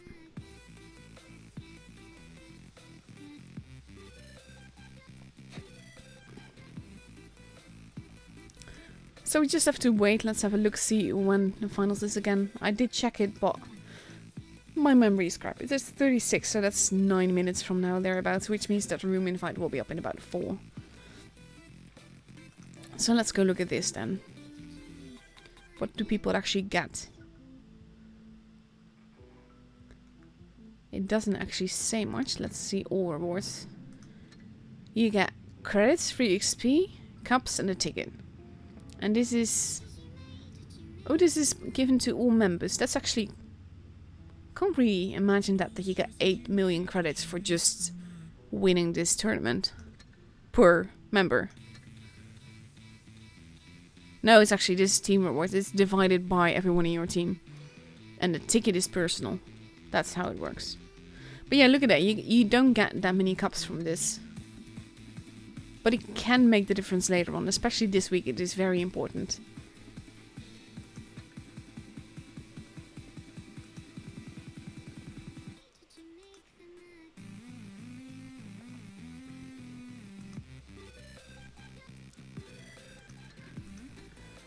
So in a few minutes the room should be up. I really just want to see the gameplay and have fun with it myself. Because this is quite boring and I would love to take you out for a spin and then just quit to the garage when I have to, but at the same time I can't play PC to save my life. You would see me drive into things and all of that, and that would be very, very useless. So I don't really want to do that.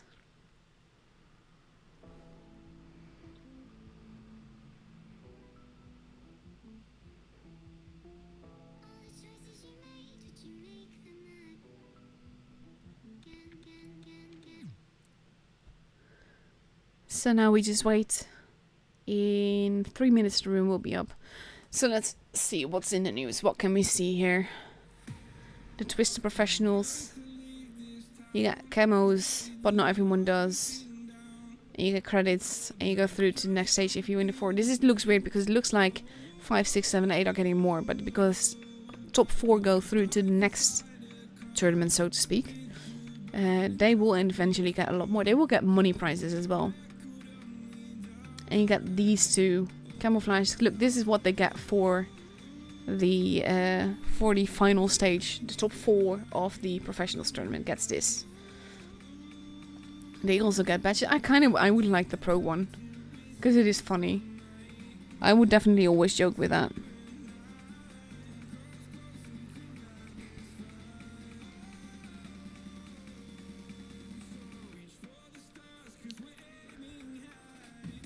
And see what else. This looks nice as well. I wouldn't get either, because this is one of the things, though, that I get nada.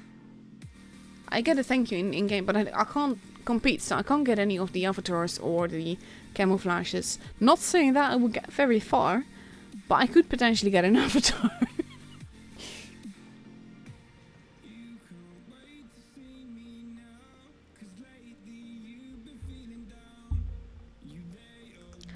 I believe PK is streaming Raid tonight.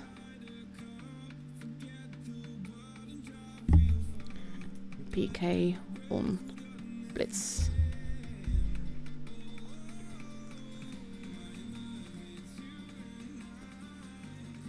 We actually see a nice little raid flag and RTK flag. I actually like the normal garage more, but I do love the cup and the way that it spins.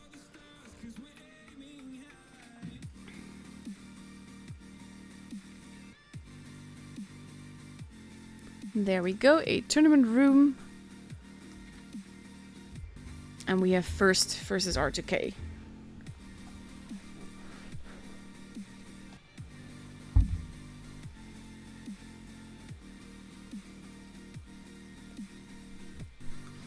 But we still have 4.5 minutes left to go, so plenty of time to do whatever.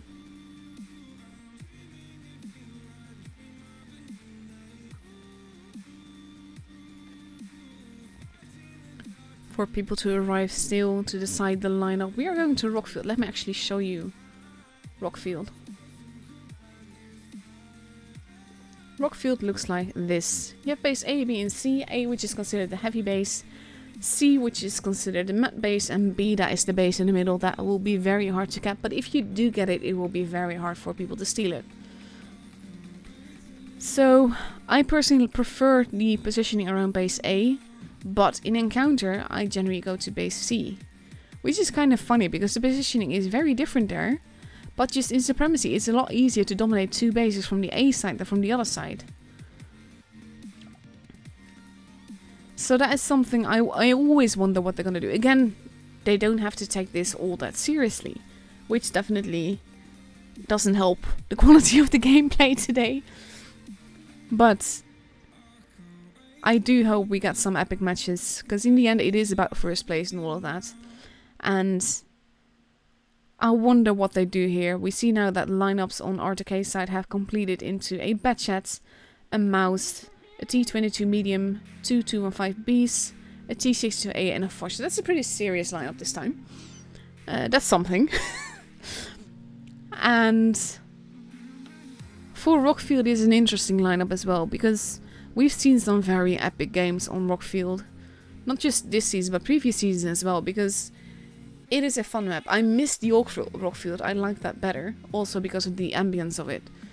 But for Supremacy, this setup works quite nicely, and with all the rocks and all the, not necessarily camping places, but places where you can get shots in from the other side, and you can get shot from the other side as well. It's just, it's a fun map. And it's always interesting. So I'm going to take that map away from you now. I have a feeling that we're missing a player on first side. But there are 2 spectators there. So I have a feeling that if they're going to go in with 6, it's purely to troll.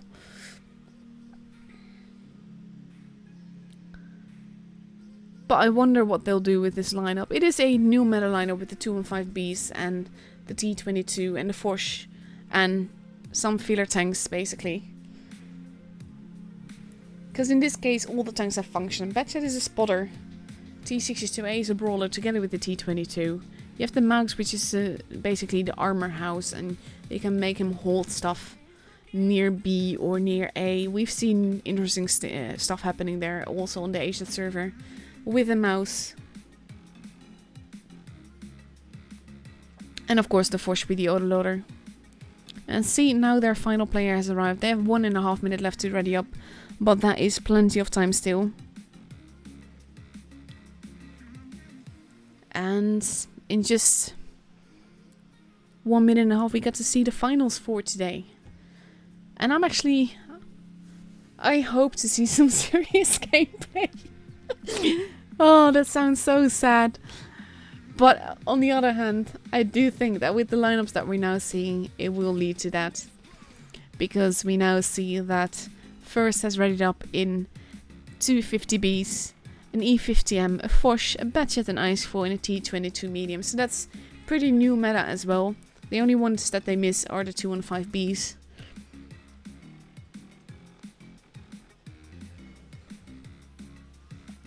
And in half a minute we get to see what happens.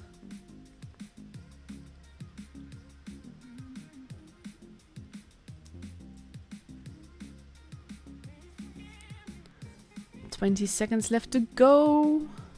I don't want to be patient. When everyone is ready, I just want to go.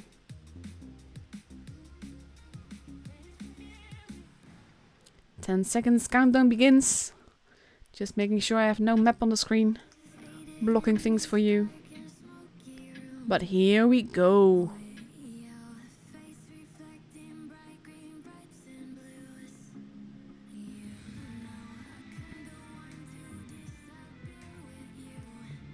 Again, please tell me if the music is alright, if it's too loud or too soft, or whatever, or the game sounds, or whatever. Because this is my first time using the music, so I'm not quite sure yet if everything is as it should be. If it is, then perfect. I'm not gonna not touch it like forever.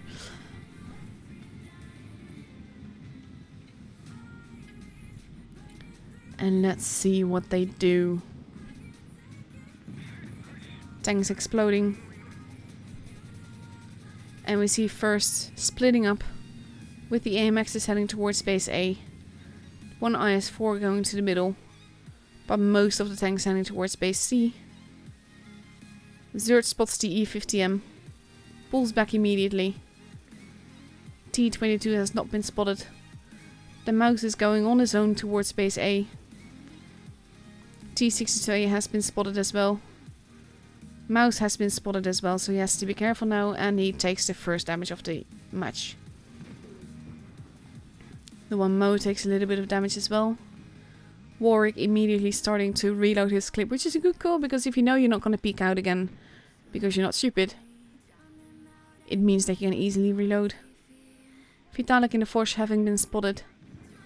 Wise making a sneaky move. Pre-aimed. But he misses. And that does not do the damage to the Batchet that he hoped it would. And the Batchet immediately moves away, wanting to be elsewhere. The Foch facing the other way. Going away. Warwick wanting help. The mouse moving into base B. And Inside takes damage. The mouse, oof.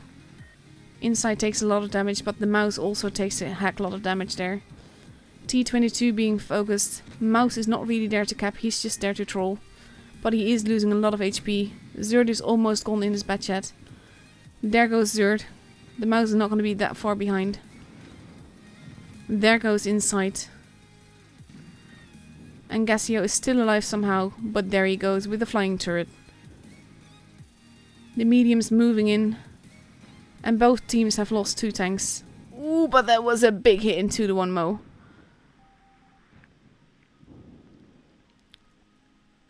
And the tanks are both peeling back. Positions are different. The T62A and the T22 are heading towards the Foch. And the AMXs are turning around to help deal with that. And I think they're gonna arrive on time as well. That is a big hit into the TC. There he goes. No Party Without Me is gone. And it will be up to Thunder to take out the Foch. But it is very vital that he does so. But he's gonna get eaten alive doing that. And he actually does not get to kill the Foch before he disappears. And it is 5 versus 3.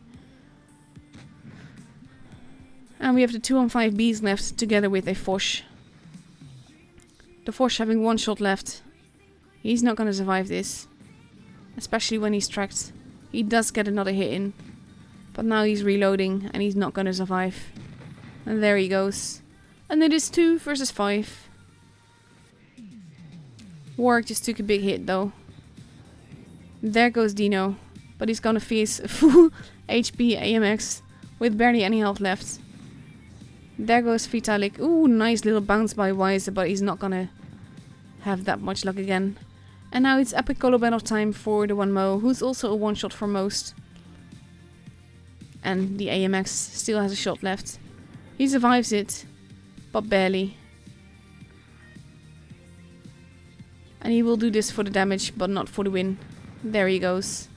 And it is the end of the match, and the first match is for first.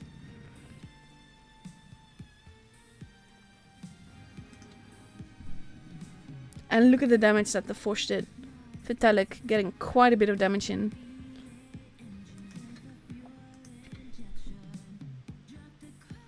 And now with 2 minutes left before we go to the second match on Rockfield.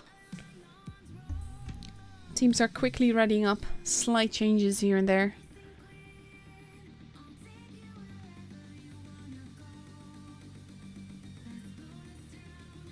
And we see RTK now completely readied up with a Batchat, a T22, a 2-on-5Bs, an IS-4, a Vol 40 and a 268, so no more Foch.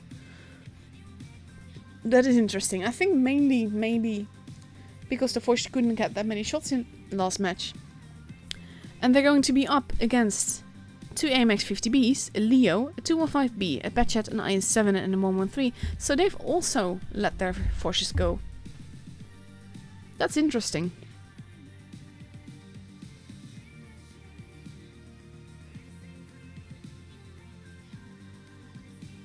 So let's see what happens here. In 43 seconds we get to see the second match. The pressure is on RTK if they want to win this final. They will need to win the next 2 matches, whereas first only needs to win 1 of the 2.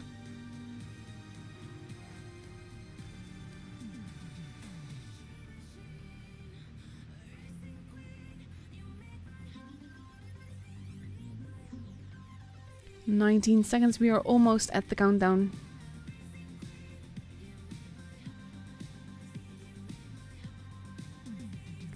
And 9, 8, we have entered the countdown.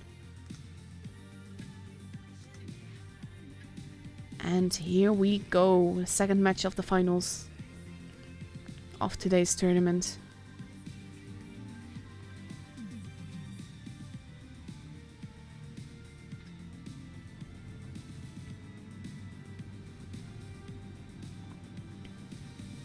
And let's see what they do this time.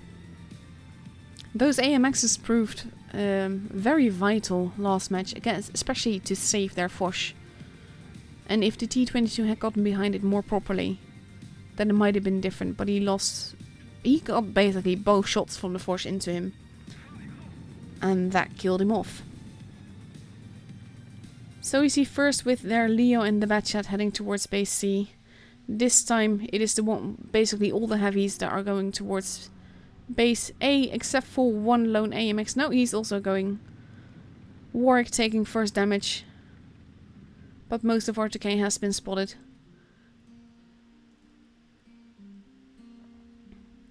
But we see the 140 and the T22 at the back. And base A is going to be capped for sure. And there we go.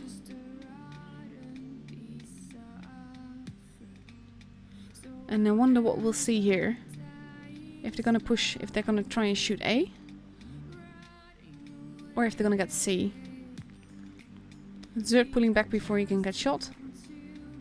We see shots going in, but it's not enough to decap the base. And now we have Wunderkind. Carefully, slowly, maybe heading towards base C.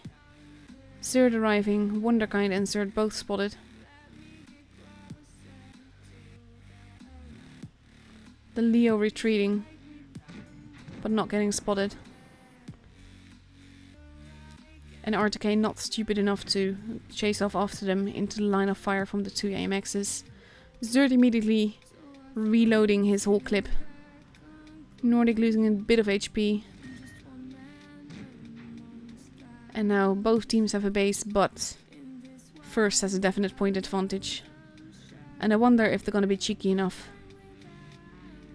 to actually try and cap base B. I was stuck against the antenna here. That's weird. No party without me relocating. The one Mo holding the 215Bs basically being the cover of the IS-4 there. Who's keeping people spotted. No party without me now moving in. Probably going to look and then cap base B. He's being careful about it. But they kind of needed to get that advantage.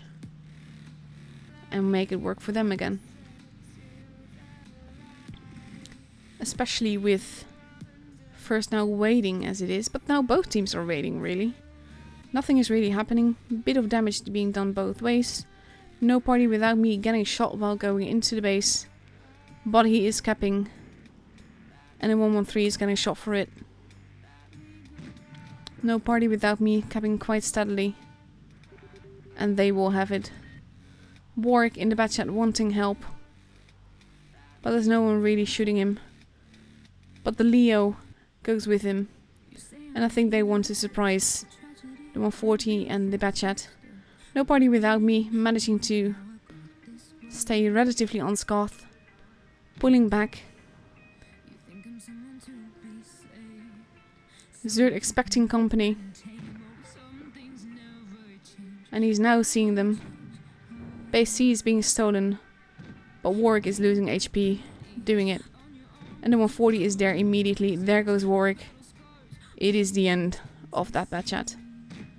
Now the AMX is one of the AMXs is coming. And like a pack, we see First pushing on the other side. Losing a lot of HP, but we are at nearly 800 points. And RTK has a base advantage, 830 when they take out Dino. And they want to take out Imor. Thunder, I should say. Wise is shielding him, letting them shoot him instead of Thunder. And then moving in when the AMX is reloading. Nice little bounce, there come the mediums. And they left Zerd to deal with the AMX on the other side. And it means that it's now 7 versus 3. And even if... was gonna say the AMX gets Zerd, but we're already at 1k points, so... that went quicker than I thought.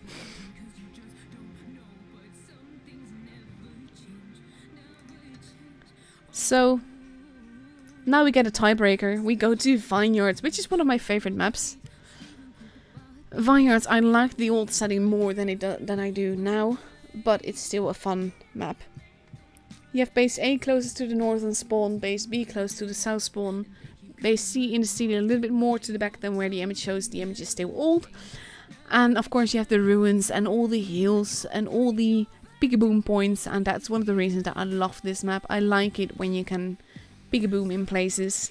It just makes it a lot more fun in my opinion. So that is the map that we're going to go to. I'm going to take it away again so that it won't be in your stream. And we have First ready with 2 E3s, 3 IS4s, an IS7 and a pattern. And they are going up against a yet undecided lineup. We don't know entirely for certain what they're going to do. But they still have 42 seconds now left to go, and only, I was gonna say only Thunder hasn't readied up, but now Spacey hasn't readied up either. The other line is changing. We now have 2 E3s, an IS4, a patent, an IS7 and 2 113s. Versus an IS4, 2 AMX 50Bs, a 113, a Batchat, a Foch and an IS7. With 25 seconds left to go, everyone is now ready. And we are geared up to see this last battle of the finals, the tiebreaker that decides everything for tonight. And that makes it sound so very important, but it's not really, because it's all about the ticket that both teams already have. So this is more like for the honor of the thing. And here we go.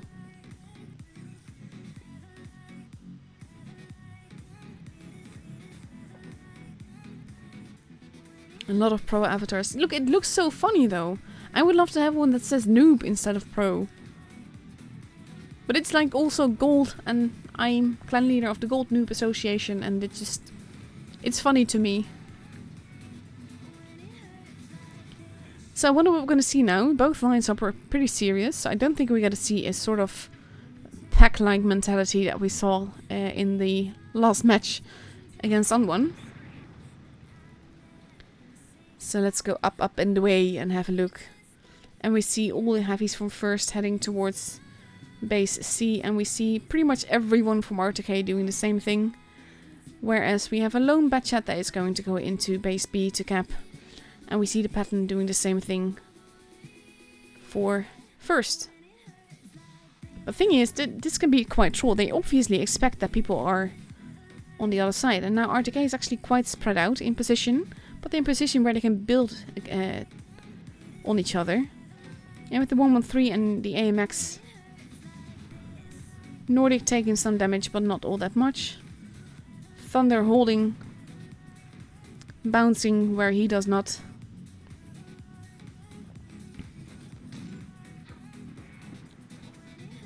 And we see HP steadily being dropped. The one Mo not necessarily in trouble, but he is losing some HP for it. Not sure that was a good exchange. But now he's reloading his clip. We see Warwick heading towards the town. The two TDs staying where they are. Alone with Zerd. Who doesn't want to run into them? I can imagine. Both teams have a base, but RTK kept it slightly more quickly. So they have an advantage. The MX is building on each other. Ready for anything. Spacey having been spotted. They need to be careful there. Like Noob taking some damage now from Zerd. But both CDs are now focused on him. So he has to be careful. You don't want two E3s trained on you. But basically Zerd is occupying... it's actually not Zerd. Sorry, Wise is in the Batchat. I'm so used to Zerd in the Batchat. But it's actually a good thing. Ooh, Wise just took a big hit. Because he's occupying 2 tanks. 3 now on his own. Which means that RTK should really push here. Which Thunder is doing. The rest of RTK is a bit behind. So we have Spacey moving in.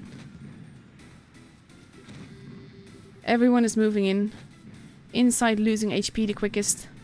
He's the one going down first. There he goes. First gun is gone. But RTK is losing quite a bit of HP doing this. The pattern has arrived back. And the AMX has just reloaded. There goes another one. Dino just got taken out. There goes Wunderkind. But there goes Stiffmaster as well. And it is 6 versus 4. And even though HP wise not all tanks are healthy. There went an E3. And now the pattern will follow suit. The 113 being shielded by the IS-7.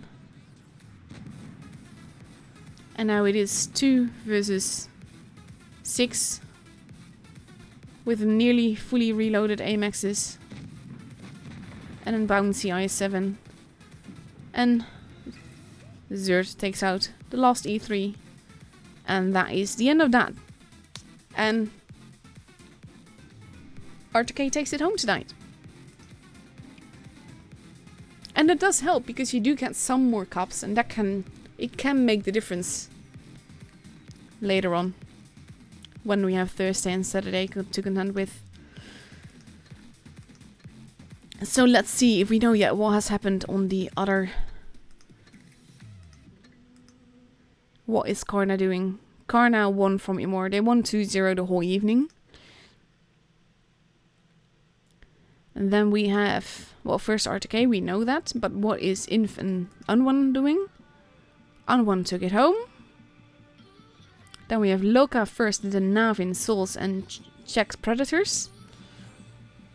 And win versus Raid. Let's have a look-see. Raid took that home 2-1.